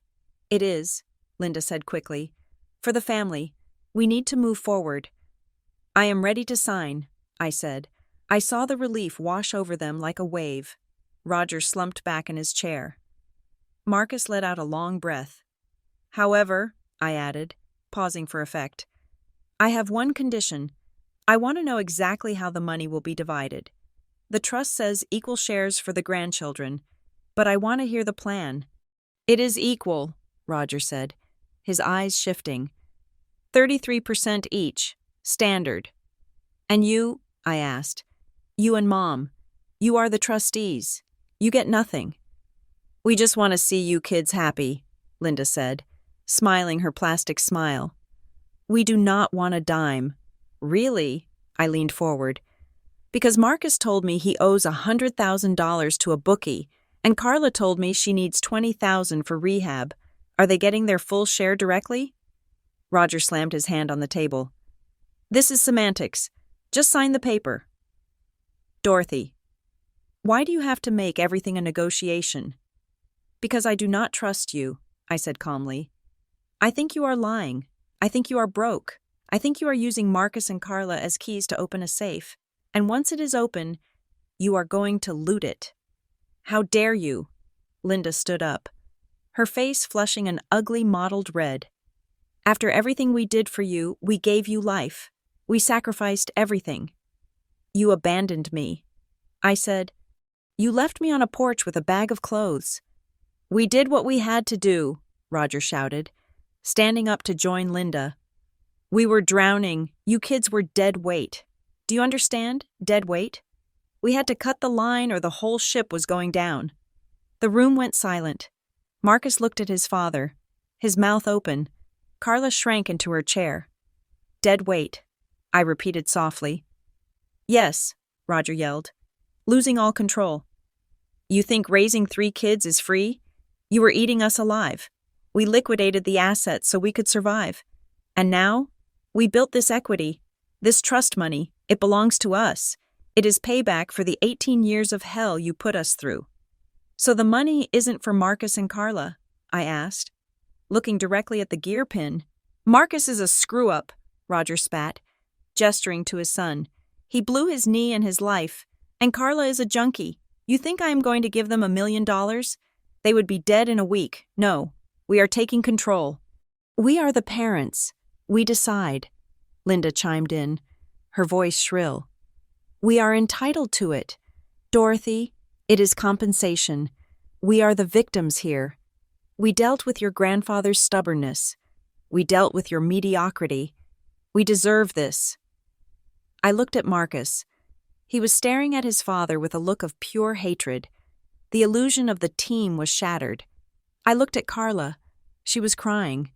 But this time, it was silent and real. "So," I said, my voice steady, "just to be clear, you are forcing them to sign. You are taking the money to pay your own debts, and you view us as investments that finally matured." "We view you as ungrateful brats who owe us," Roger screamed. "Now sign the damn paper." He reached across the table and shoved the document toward me. I looked at the paper, then I looked at James. James gave a barely perceptible nod. I reached up and touched the brooch again. Click, recording saved. "No," I said. "What?" Roger's face turned purple. I said no. I stood up. I smoothed my skirt. "I am not signing, and neither are they." "You cannot do that," Linda shrieked. "We have the majority." "Actually," I said, walking toward the door, "you have a confession, and under the terms of the trust, you just disqualified yourselves." "I will ruin you," Roger shouted. lunging toward me, but James stepped in between us, his broad frame blocking the way. "I would sit down, Mr. Henshaw," James said, his voice deep and authoritative. "Unless you want me to call the police for assault in addition to the fraud charges we are preparing." I turned back at the door. I looked at my parents. They looked small. They looked broken. They looked like bad mechanisms that were beyond repair. "You said I was a bad debt," I said to them. "You were wrong. I am the auditor, and your account is closed." I walked out of the conference room. I walked down the hallway to the elevator. My heart was beating fast, but it was a strong, steady rhythm. I had the recording. I had the truth. The pressure from the bloodline was gone, replaced by the cold, hard certainty of justice. I pressed the button for the lobby. It was time to execute the final phase of the repair. The tear that rolled down my mother's cheek on national television was a masterpiece of engineering. It was not a result of genuine sorrow, but rather a calculated hydraulic release, timed perfectly to coincide with the host's question about maternal sacrifice. I sat in the back office of Vane and Henshaw Horology, watching the live stream on my tablet. The show was Morning Perspectives, a program watched by 5 million people who enjoyed digesting tragedy with their breakfast toast. Linda was sitting on a beige sofa, holding a tissue with trembling hands. She looked frail. She looked like a saint who had been martyred by her own success. "I just wanted her to fly," Linda sobbed, her voice breaking with practiced fragility. "We gave up everything. We sold our home. We went into debt, all so Dorothy could have the best training. And now that she is the timekeeper of the elite, she will not even return my calls. I have to choose between my heart medication and my heating bill, while she lives in a penthouse." The audience gasped. The host, a woman with sympathetic eyes and a predatory smile, leaned in. "And you said she is blocking your access to a family trust." "It is not about the money," Linda whispered, looking directly into the camera lens. "It is about the principle. It is about family. She has turned her back on the people who made her." I turned off the tablet. The screen went black. Reflecting my own face, I did not look like a monster. I looked like a woman who was tired. Then, the noise started. It began as a low hum and quickly escalated into a deafening roar. My phone, which I had left on the mahogany desk, began to vibrate. It moved across the polished wood like a sentient insect, buzzing with notification after notification. I picked it up. My social media accounts, usually quiet spaces where I posted photos of escapement mechanisms and restoration updates, were burning. "Heartless witch. Call your mother. Boycott Vane and Henshaw. How do you sleep at night knowing your parents are starving?" I opened the review page for the shop.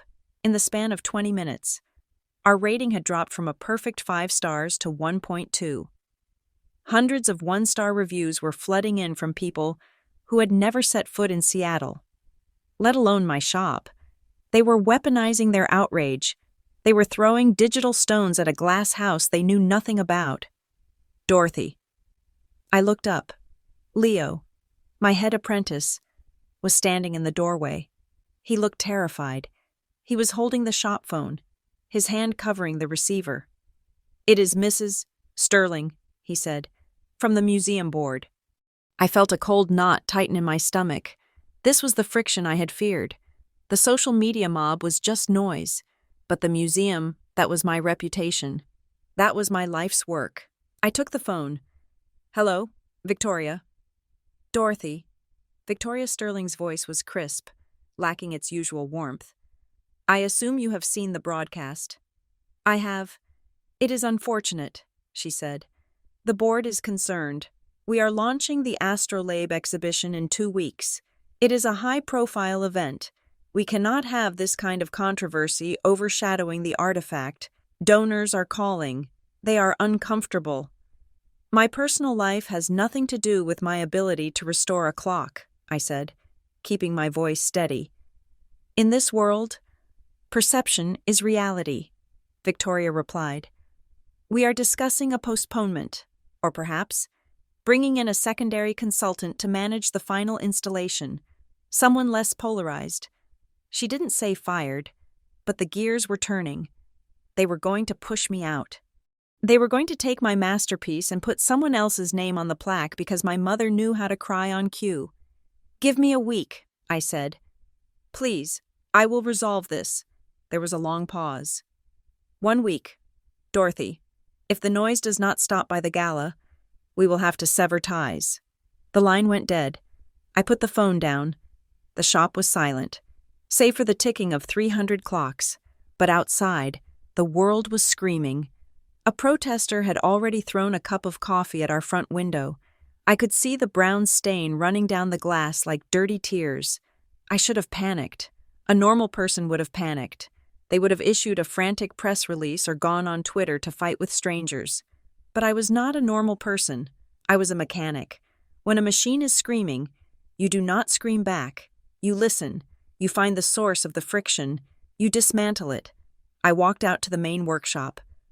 "Leo," I said, "lock the front door. Pull the blinds. We are closed for appointments until further notice." "What are you going to do?" Leo asked. "I am going to work," I said. I went to the back corner of the workshop. To a covered object that had been waiting for my attention. It was a Tubal-Cain grandfather clock, an English masterpiece from the late 19th century. It had a 3-train movement time, strike, and chime. It was notorious for being one of the most temperamental mechanisms ever built. The quarter-hour chimes had to be synchronized with a precision of 1/60th of a second, or the entire train would jam. I sat down. I put on my loop. I picked up my tools. For 3 days, I did not leave the shop. I slept on the leather sofa in my office. I ate takeout that Leo smuggled in through the back alley. While the internet burned my effigy, while the news cycle churned out think pieces about toxic wealth and millennial ungratefulness, I polished pivots. I balanced wheels. I regulated the beat. This was my meditation. This was my test. If I could fix this clock while my life was collapsing, I could fix anything, and while my hands worked, my mind plotted. On the 4th day, the package arrived. It was from the private investigator James had hired. A courier delivered it to the back door at 3 a.m. I opened it on my workbench, pushing aside the brass gears of the Tubal-Cain. It was a dossier of financial forensics. It tracked every dollar my parents had spent in the last 5 years. I turned the pages. The numbers were stark black ink on white paper, but they told a colorful story of narcissism. Item 1, Linda Henshaw, 3 years ago. A withdrawal of $15,000 from an account marked Carla, Education Fund. The money was not sent to a college or a trade school. It was wired to a clinic in Rio de Janeiro known for cosmetic reconstruction. 2 years ago, another withdrawal, $8,000. A wellness retreat in Sedona that was actually a luxury spa. Linda had not spent Carla's disability checks on rehab. She had spent them on her face. She was literally wearing her daughter's future on her cheekbones. Item 2. Roger Henshaw. 4 years ago, a lump sum of $22,000. This was the insurance settlement Marcus had received after his knee injury money meant for physical therapy and vocational retraining. The tracking showed the money moving to an offshore gaming site, and then to a shell company in Nevada, owned by a known bookmaker. Roger had bet his son's recovery on a horse race, and he had lost. I stared at the documents. They had stripped my siblings of everything. They had eaten the young to feed the old. And now, they wanted the trust fund to cover their tracks before Marcus and Carla realized they had been robbed long ago. I closed the folder. I felt a cold, hard clarity settle over me. I picked up my phone and dialed a number I had not used in 2 years. Elena. Dorothy. The voice on the other end was surprised. Elena Vance was an investigative journalist for the City Chronicle. She was also the daughter of the social worker who had saved me from Mrs. Halloway's house all those years ago. We had kept in touch, a quiet bond forged in the system. "I have a story for you," I said. "I saw the talk show," Elena said, her voice sympathetic. "It is a hit job. Dorothy, but without proof, It is, he said, she said. I have proof, I said. I have bank records. I have wire transfers. I have emails where they discuss the percentages they are going to skim off my siblings. Deeply, Elena said, her tone shifting instantly to professional sharpness. Send it to me. I will run it on Sunday. No, I said. Not yet. We need a bigger stage. If we release it now, they will just deny it. They will spin it. They will say the documents are forged. We need to catch them when they feel safe, when they are arrogant. What do you have in mind? The museum gala, I said. It is this Saturday. All the donors will be there. The press will be there. It is the perfect venue for a reconciliation. I could hear Elena smiling through the phone. You are going to trap them. I am going to let them trap themselves, I corrected. I need you to be there, front row, with a cameraman who knows how to focus. Done. I hung up. Then, I made the call I had been dreading. I called Roger. He answered on the second ring. Well, he gloated. If it isn't the prodigal daughter, did you see the ratings? Dorothy, your mother is a star. People love her. They hate you, of course. But that is the price of being stubborn. Stop, I said, injecting a tremor into my voice. I made myself sound small. I made myself sound beaten. Please, just stop. I cannot take it anymore. The reviews, the cancellations. I am losing the business. Dad. I hadn't called him that in 12 years. The word tasted like poison. But it worked. I told you, Roger said, his voice softening with triumph. I told you not to fight us. Family always wins. I surrender, I said. I will sign. I will give you whatever you want. Just make it stop. That is a good girl, Roger purred. We can come by the shop tomorrow. Get it done. No, I said. Not the shop. I need to fix my image. I need the world to see that we are good again. The museum is hosting the Astrolabe Gala on Saturday. It is a black tie event. I want to invite you, all of you. We will do a signing ceremony on stage. We will announce that the Henshaw family is donating a portion of the trust to charity. It will save my reputation. Roger was silent for a moment. I could hear the gears in his head turning. A gala. Rich people. Cameras. A chance to play the benevolent patriarch in a tuxedo. It was catnip to his ego. A public signing, he mused. Yes, I like that. It shows class. It shows that we forgive you. Bring Mom, I said. Bring Marcus and Carla. I want everyone there. We will be there, Roger said. Make sure the champagne is expensive.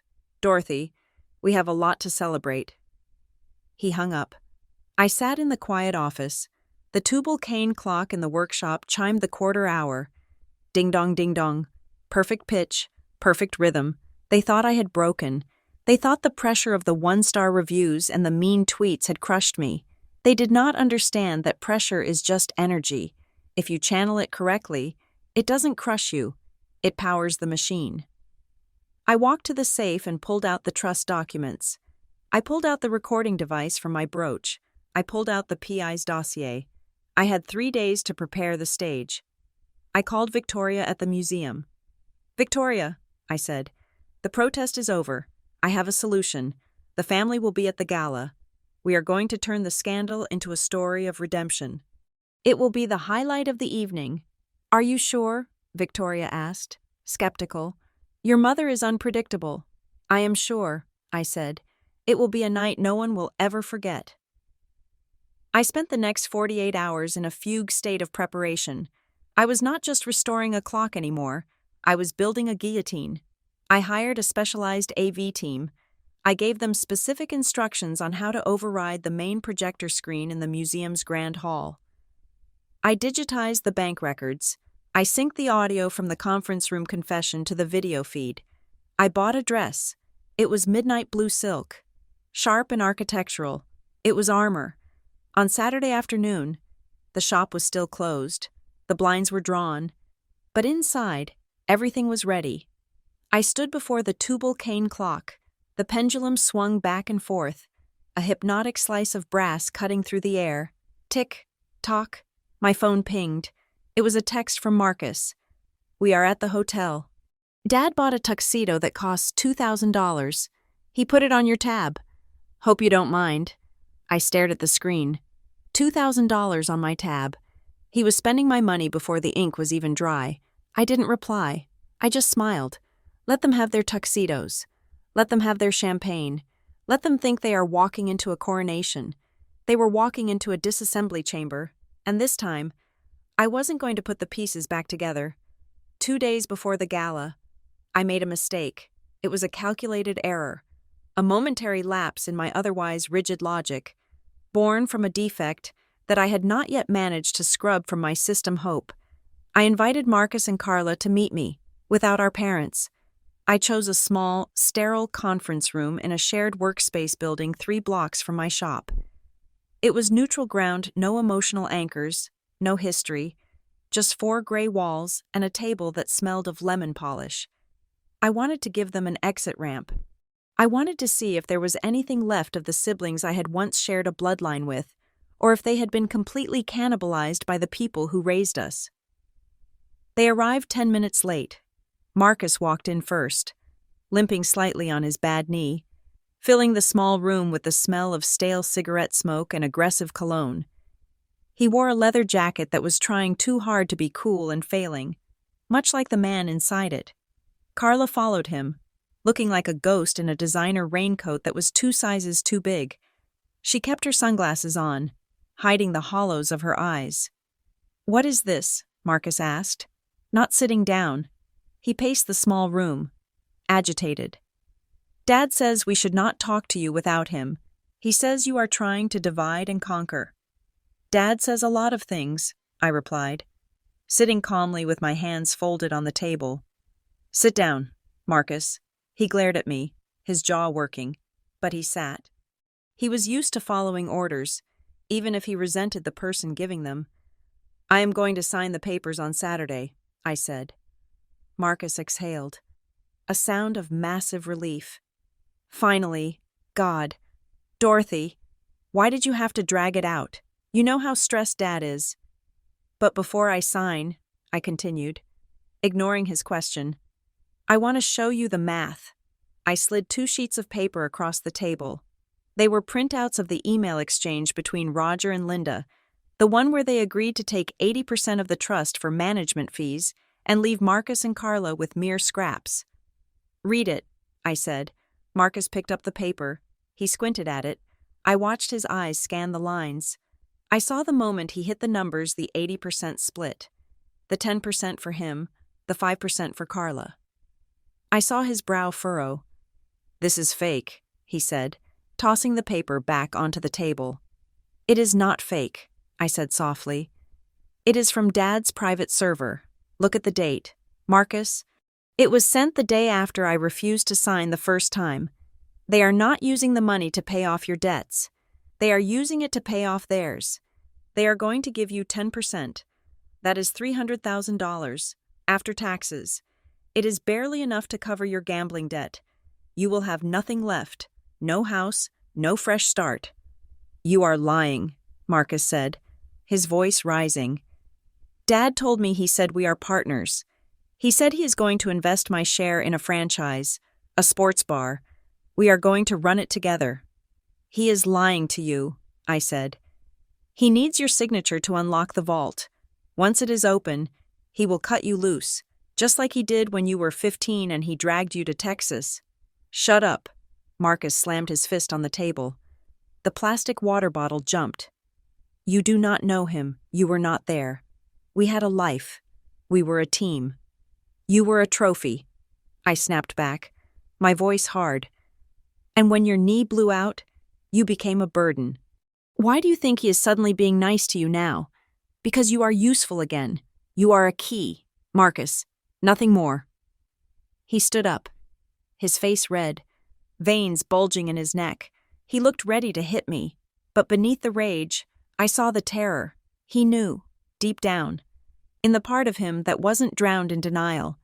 He knew I was right, but admitting it would mean accepting that his father, the center of his universe, viewed him as livestock. He couldn't survive that truth. He was too weak. "You are jealous," he spat, pointing a shaking finger at me. "You were always the outcast. You want to ruin it for us because you are bitter. Well, it is not going to work. I am standing by Dad." He turned and limped out of the room, slamming the door so hard the walls vibrated. I looked at Carla. She hadn't moved. She hadn't looked at the paper. She was staring at her hands, her fingers twisting a loose thread on her coat. "Carla," I said gently. She flinched. "Look at the paper," I said. "Mom is taking $100,000 of your share for consulting fees. She is going to leave you with almost nothing. You will not get to California. You will not get a clean slate." Slowly, she took off her sunglasses. Her eyes were rimmed with red, the skin beneath them bruised with exhaustion. She looked at the email. She read the line where our mother referred to her as high maintenance. She said, Carla's voice was a whisper, barely audible. She said she needed the money to secure a spot for me at the clinic. She said it was a deposit. "There is no clinic." "Carla," I said. "I checked the wire transfers. The last check she wrote was to a plastic surgeon in Brazil." Carla let out a small, wounded sound, like an animal caught in a trap. She covered her mouth with her hand. "Do you remember," I asked, leaning forward, "when we were little before the divorce, when Mom would lock you in your room because you didn't practice ballet enough?" Carla nodded, tears spilling over. "Do you remember who used to slide granola bars under the door?" I asked. "Do you remember who used to sit in the hallway and read to you through the keyhole so you wouldn't be scared of the dark?" "You did," she sobbed.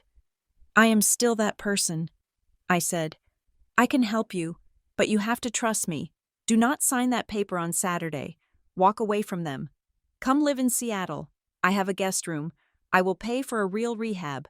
I will hire a lawyer to make sure you get your full share of the trust. Controlled by you, not them." She looked at me.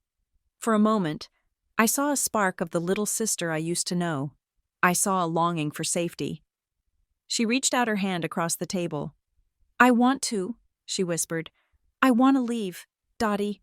She scares me. She watches everything I do." "Then leave," I said. "Right now. Do not go back to the hotel. Come with me." She began to stand up. She was going to do it. Then, her phone buzzed. It was a single, sharp vibration on the table. We both looked at it. The screen lit up with a text message. "Mom, where are you?" "You better not be eating carbs." Carla froze. The spark in her eyes died instantly, extinguished by a lifetime of conditioning. Her shoulders slumped. The fear returned, rushing back in to fill the vacuum where the hope had been. "I can't," she whispered. She pulled her hand back. "She will know. She always knows." "She only has power because you give it to her," I argued, desperate now. "Carla, please." "I have to go," she said, panic rising in her voice. She grabbed her phone like it was a bomb. "If I am late." She gets in a mood. "You do not understand." "I do understand," I said. "I escaped it." "You are strong," Carla said, putting her sunglasses back on, hiding her eyes, hiding herself. "I am not. I am just broken." She turned and ran out of the room, chasing after the brother who was chasing a ghost, both of them running back to the very people who had crippled them. I sat alone in the gray room for a long time. I looked at the empty chairs. I realized then that you cannot save someone who is addicted to their own captivity. I went back to the shop. I didn't cry. I didn't throw things. I put on my apron and sat at my bench. 3 hours later, my phone rang. It was James. "Bad news," James said. "We just received a courier package from your parents' lawyer. It is a new draft of the agreement." "Let me guess," I said, picking up a gold escapement wheel. "They changed the terms." "They doubled down," James said. "It is an irrevocable transfer of assets. It mandates that upon signing, the funds are immediately wired to a joint account controlled by Roger and Linda Henshaw, and they added a clause that the signing must happen publicly. To demonstrate family unity, they are going to put the document in front of you on stage at the gala. Dorothy, They know. They know what? They know you tried to flip the siblings, James said. Carla told Linda. She confessed everything about your meeting. Linda is using it. She is spinning it to say you were trying to manipulate your fragile sister. They are going to ambush you. I closed my eyes. Carla hadn't just gone back. She had offered me up as a sacrifice to appease her tormentor. She had sold me out to avoid a scolding. Let them try, I said. I hung up. I looked down at the work in front of me. It was a bridge for a French carriage clock. Made of 18-karat gold, it had snapped in half a clean, jagged break. Gold is a strange metal. It is precious. It is beautiful. But it is soft. If you put it under too much stress, it doesn't bend like steel. It shears. I turned on my microtorch. The blue flame hissed. I could try to solder it. I could melt a filler metal into the crack, smooth it down, and polish it until it looked whole. But the structural integrity would be compromised. The heat would soften the surrounding metal. The grain structure would be forever altered. It would always be the weak point.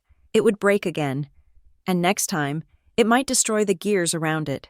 My family was not steel. They were not even brass. They were this soft, corrupted gold, beautiful from a distance, valuable in theory, but structurally unsound. Marcus was bent beyond repair, his shape distorted by the weight of his father's ego. Carla was fractured, her internal lattice riddled with the stress fractures of her mother's abuse, and Roger and Linda. They were the stress itself. They were the hammer and the anvil. I had spent 15 years thinking that I was the broken part, the cog that didn't fit. But looking at the flame, I realized the truth. I was the only part that had been tempered. The fire of the foster system, the pressure of the solitude, it hadn't broken me. It had forged me into steel. I turned off the torch. I picked up the broken gold bridge. I didn't fix it. I tossed it into the scrap metal bin. Clink! I opened my drawer and took out a sheet of raw, high-carbon steel. I would make a new bridge. I would cut it from scratch. It wouldn't match the original material. It wouldn't look like the rest of the clock. But it would hold. It would last. I picked up my saw. The hesitation I had felt earlier, the biological pull to save my brother and sister, was gone. It had been burned away by the reality of their betrayal. They had made their choice. They had chosen the comfort of the lie over the pain of the truth. I wasn't going to the gala to save them anymore. I was going to the gala to finish the job. I picked up the file and began to shape the steel. The sound was harsh, rhythmic, and aggressive. Scrape, scrape, scrape. The best revenge is not to scream. It is not to cry. The best revenge is to remove the parasites from the host body so the host can finally live. I was the host, and on Saturday night, I was going to perform a very public, very necessary amputation. I am done, I whispered to the empty workshop. I am absolutely done. And for the first time in my life, I felt completely, wonderfully light. The weight of the family name was no longer mine to carry. It was theirs, and it was going to crush them. The grand hall of the Museum of History was a cathedral dedicated to the past, but tonight, it was being used to auction off my future. The ceilings soared 50 feet high, disappear into shadows that swallowed the light of the crystal chandeliers. Below, the room was a sea of black ties and silk gowns, a churning ocean of Seattle's elite, who had gathered under the pretense of celebrating the restoration of the astrolabe of Sterling. But we all knew the real attraction was not the clock. It was the scandal. I stood on the balcony overlooking the floor, my hand resting on the cold marble railing. I was wearing the midnight blue dress I had purchased for this specific execution. It was tailored to within a millimeter of my skin, sharp and structured, with a neckline that plunged just enough to be daring, but stayed high enough to be armor. I wore no jewelry except for a pair of vintage diamond studs. I did not need to sparkle. I needed to cut, below me. The astrolabe stood on a raised dais, bathed in a spotlight that made its brass gears glow like holy fire. It was ticking, a steady, rhythmic heartbeat that cut through the murmur of 300 guests. It was the only honest thing in the room. Then, the doors opened, and the circus arrived. My family entered with the kind of rehearsed pageantry usually reserved for royalty or defendants trying to sway a jury. Roger led the phalanx. He was wearing the tuxedo he had charged to my account, a garment that cost $2,000 but could not hide the slump of a man who was carrying the weight of massive debt. He had a fresh haircut and a spray tan that looked orange under the museum lights. He was smiling, waving to people he did not know, playing the role of the benevolent patriarch to perfection. Linda was on his arm, clutching him as if they were a love-struck couple, and not two people who had spent the last decade wishing the other would die in a car accident. She wore a silver gown that was too young for her, tight across the hips, shimmering with sequins that caught the light like broken glass. She was beaming, soaking up the attention, her eyes scanning the room not for friends, but for cameras. Behind them trailed Marcus and Carla, the props in this tragedy. Marcus looked uncomfortable in his suit, his collar too tight, his eyes darting around the room with the paranoia of a man who owes money to dangerous people. Carla looked like a porcelain doll that had been dropped and glued back together. She was pale, her smile fixed and trembling, her arm linked through Marcus's as if he were the only thing keeping her upright. They moved through the crowd, shaking hands, accepting congratulations. I watched them.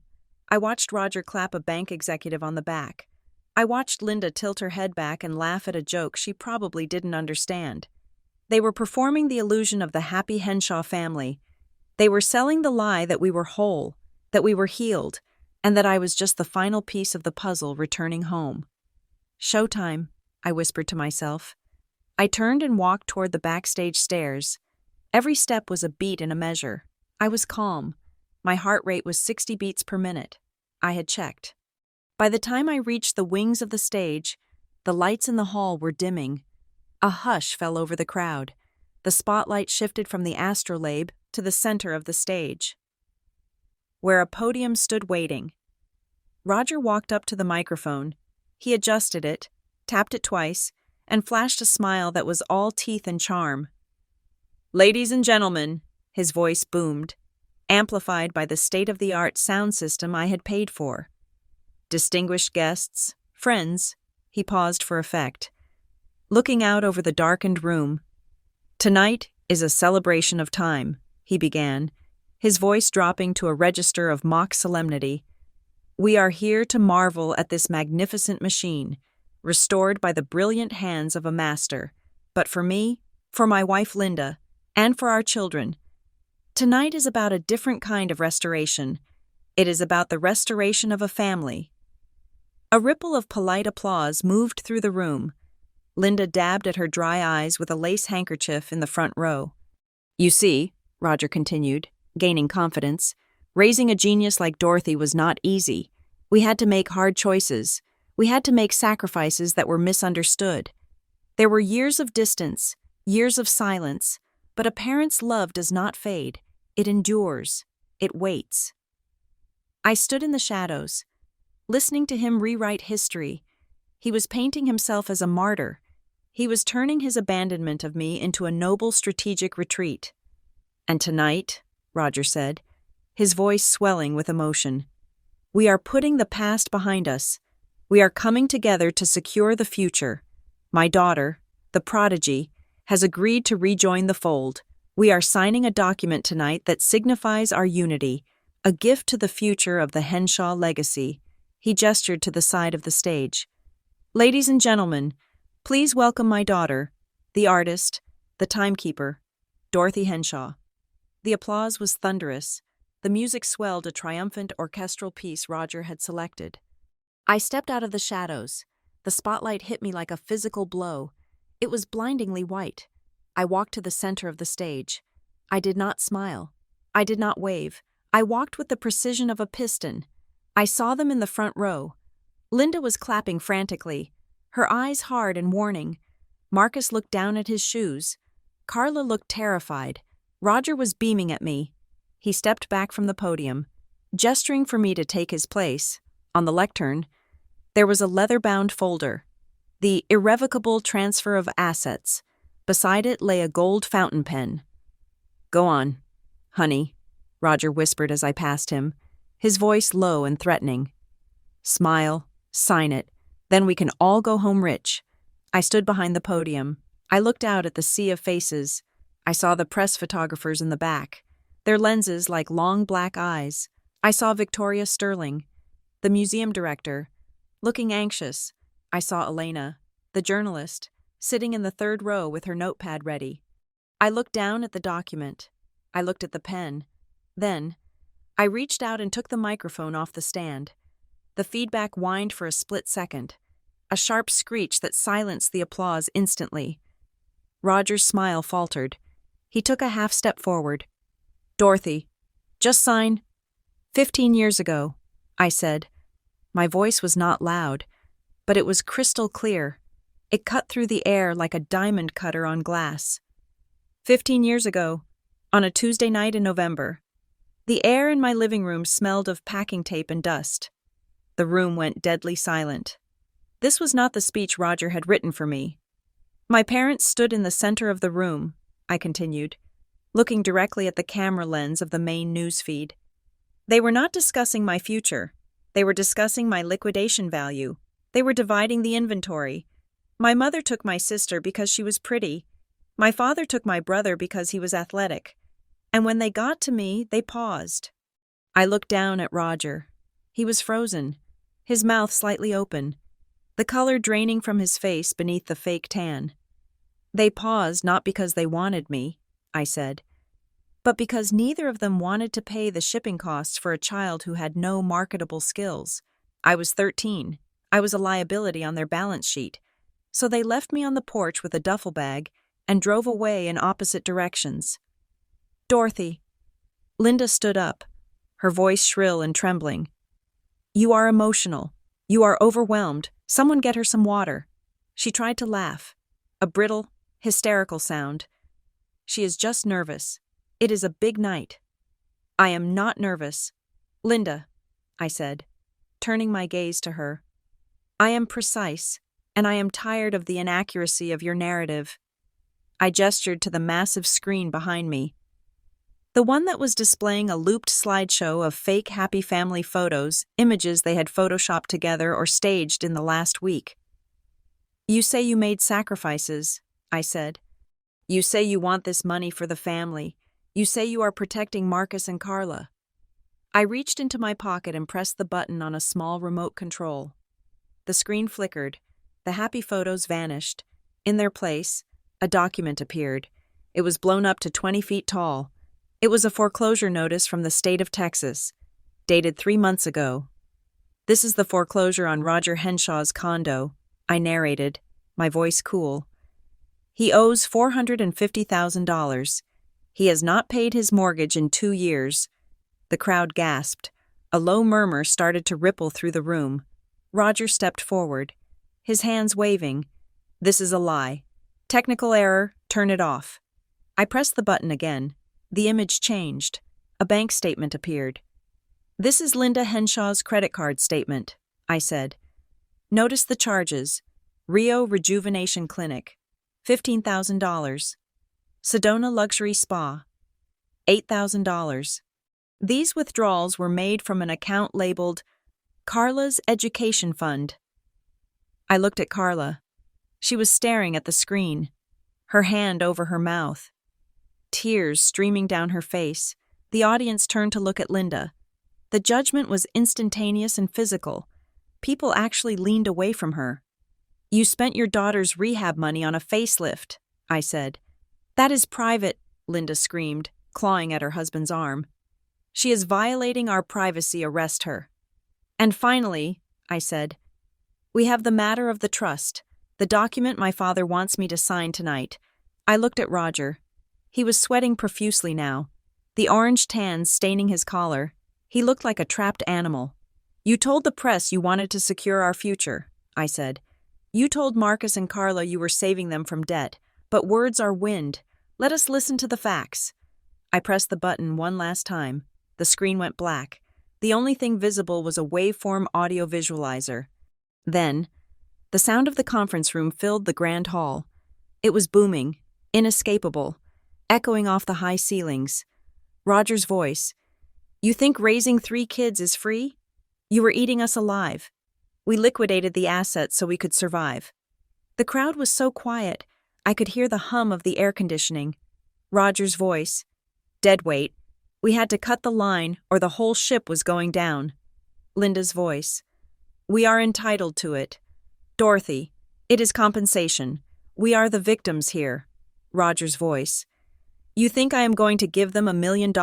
They would be dead in a week. No. We are taking control. The recording ended with the sharp click of the file closing. The silence that followed was heavy, suffocating, and absolute. It was the silence of a mask shattering into 1,000 pieces.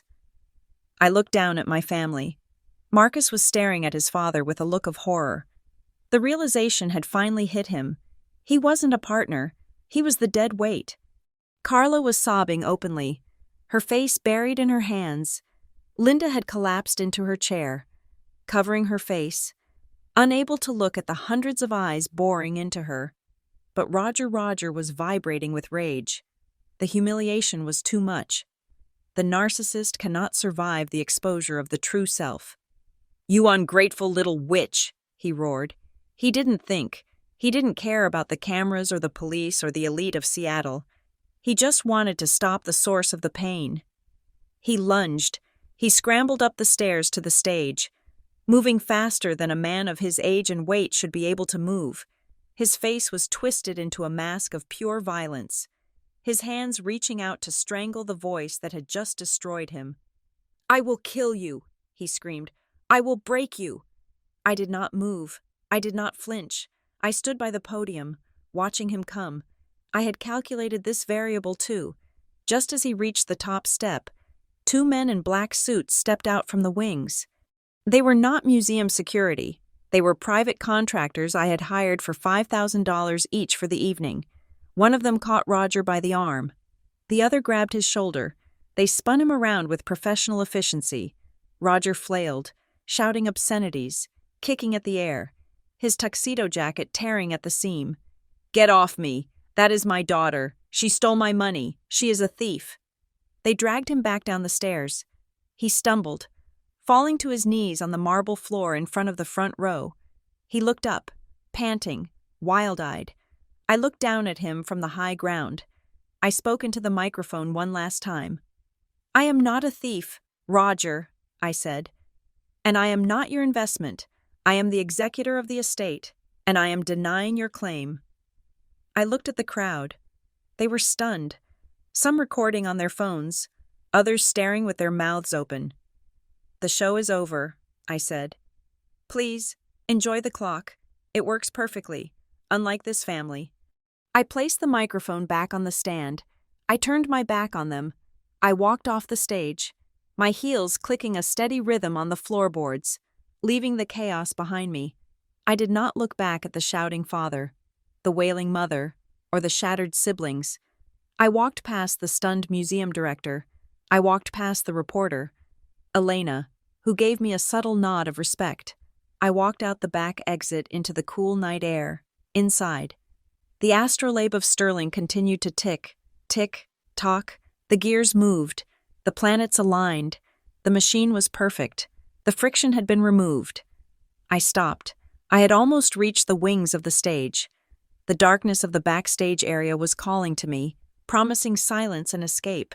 But as the security guards wrestled my father to the ground, and as the gasps of the audience ricocheted off the vaulted ceiling, I realized something. Walking away was what I did when I was a victim. Walking away was what I did when I had no power. I was not that child anymore. I was the master of this house. I turned around. My heels pivoted on the polished floorboards. I walked back to the center of the stage, back into the blinding white column of the spotlight. Roger was on his knees, panting, his tie crooked, held down by the heavy hands of the contractors. Linda was slumped in her chair, looking like a melted wax figure. Marcus and Carla were statues of misery. I stood over them. I looked down at the people who had created me, and then tried to destroy me. I felt absolutely nothing. No anger, no fear, just the cold, clinical detachment of a surgeon looking at a gangrenous limb that had to be removed. I reached into the inner pocket of my midnight blue jacket. I pulled out a thick legal envelope. It was heavy, weighing more than the gold clock behind me. I stepped up to the microphone again. The room, which had been buzzing with chaotic whispers, fell instantly silent. They knew the execution was not over. "There is one last thing," I said.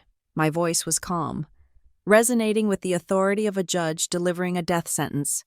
I held up the envelope. "This afternoon, at 4 o'clock, my attorney appeared before the Superior Court judge with the evidence you just heard," I announced.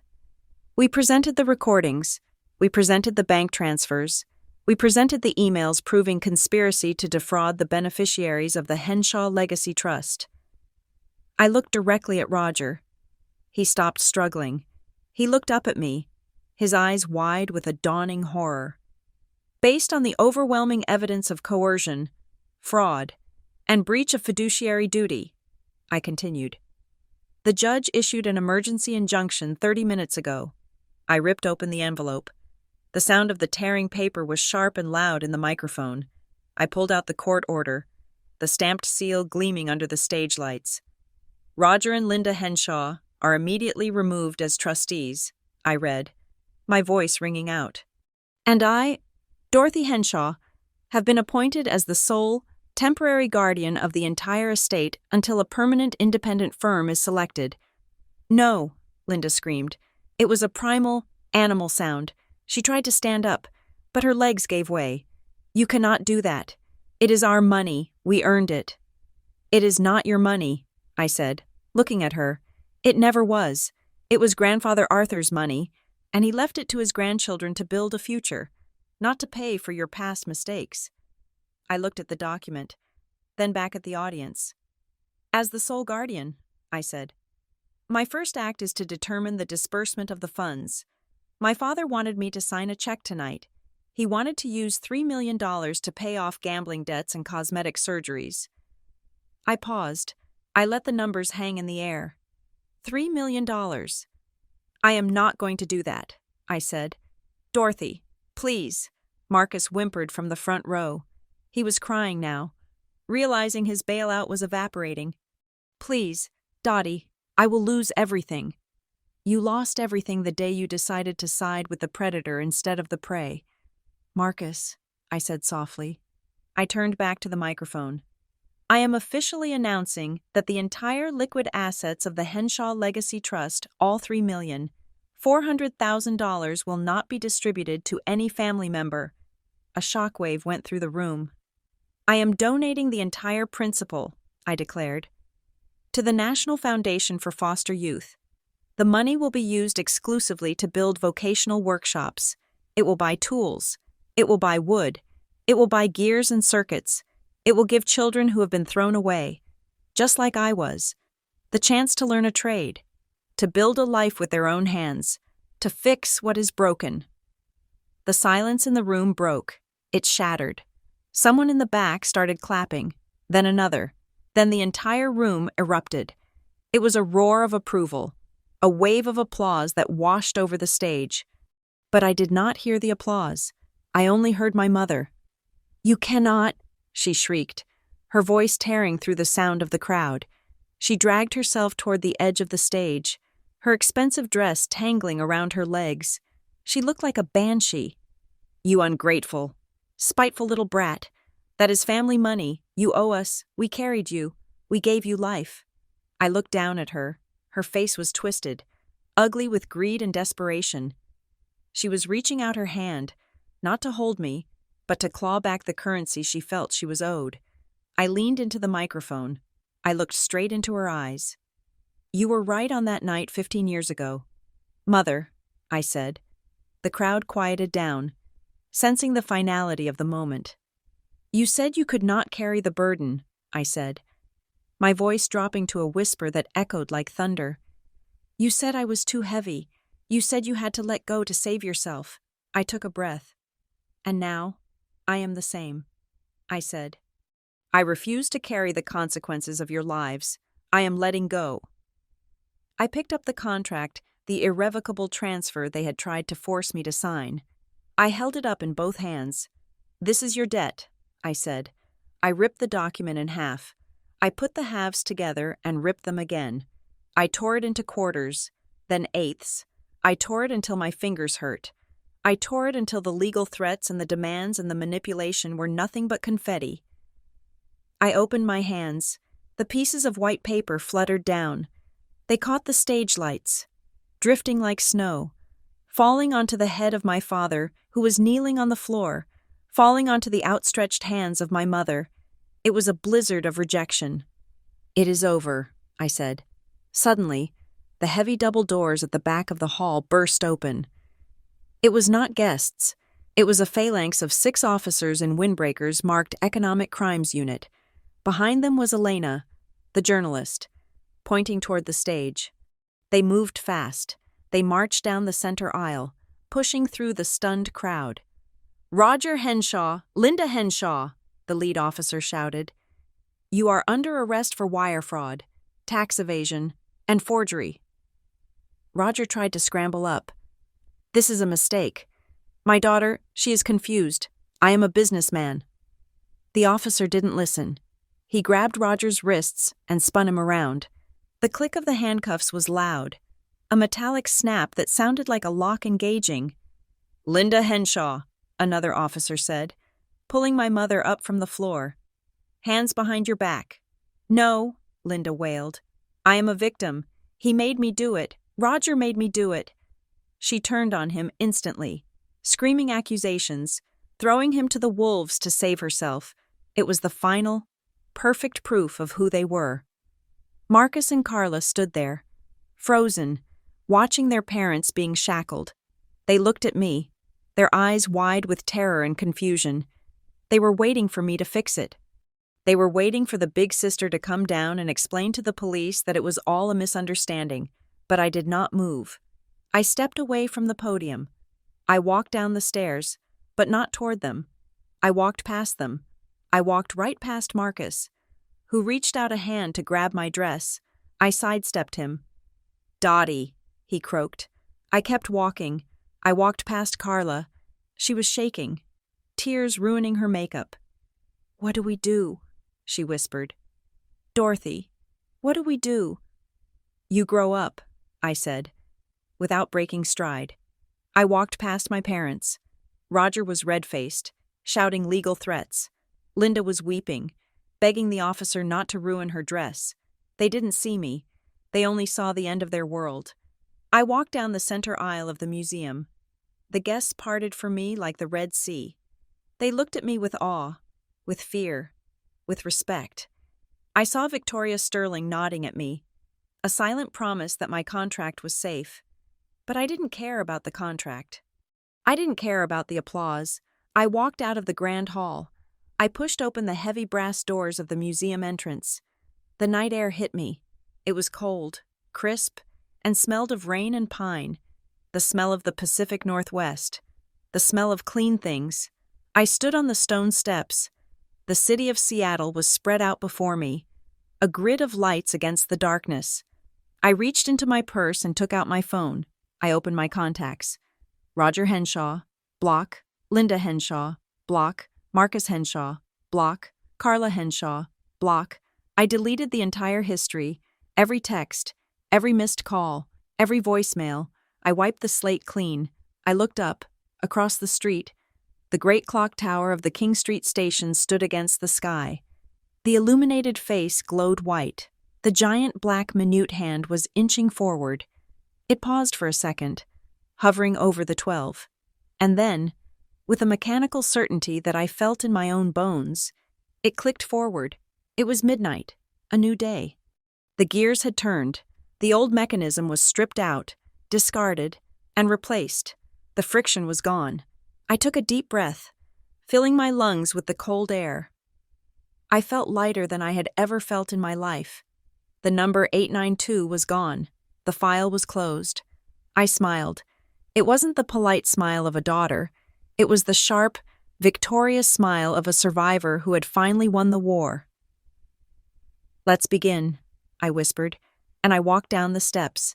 into the darkness, into the light, into a future that belonged only to me. Thank you so much for listening to this story. It has been a journey through the gears of a broken family and the mechanics of revenge. I would love to know where you are listening from today. Are you tuning in from the busy streets of New York, the quiet countryside of England, or somewhere in between? Please let me know in the comments below. I love reading your thoughts. And if you enjoyed Dorothy's story, please consider subscribing to the channel BitterSweet Drama Stories, liking this video, and hitting that hype button to help this story reach more people. Your support means the world to us. Stay tuned for the next story.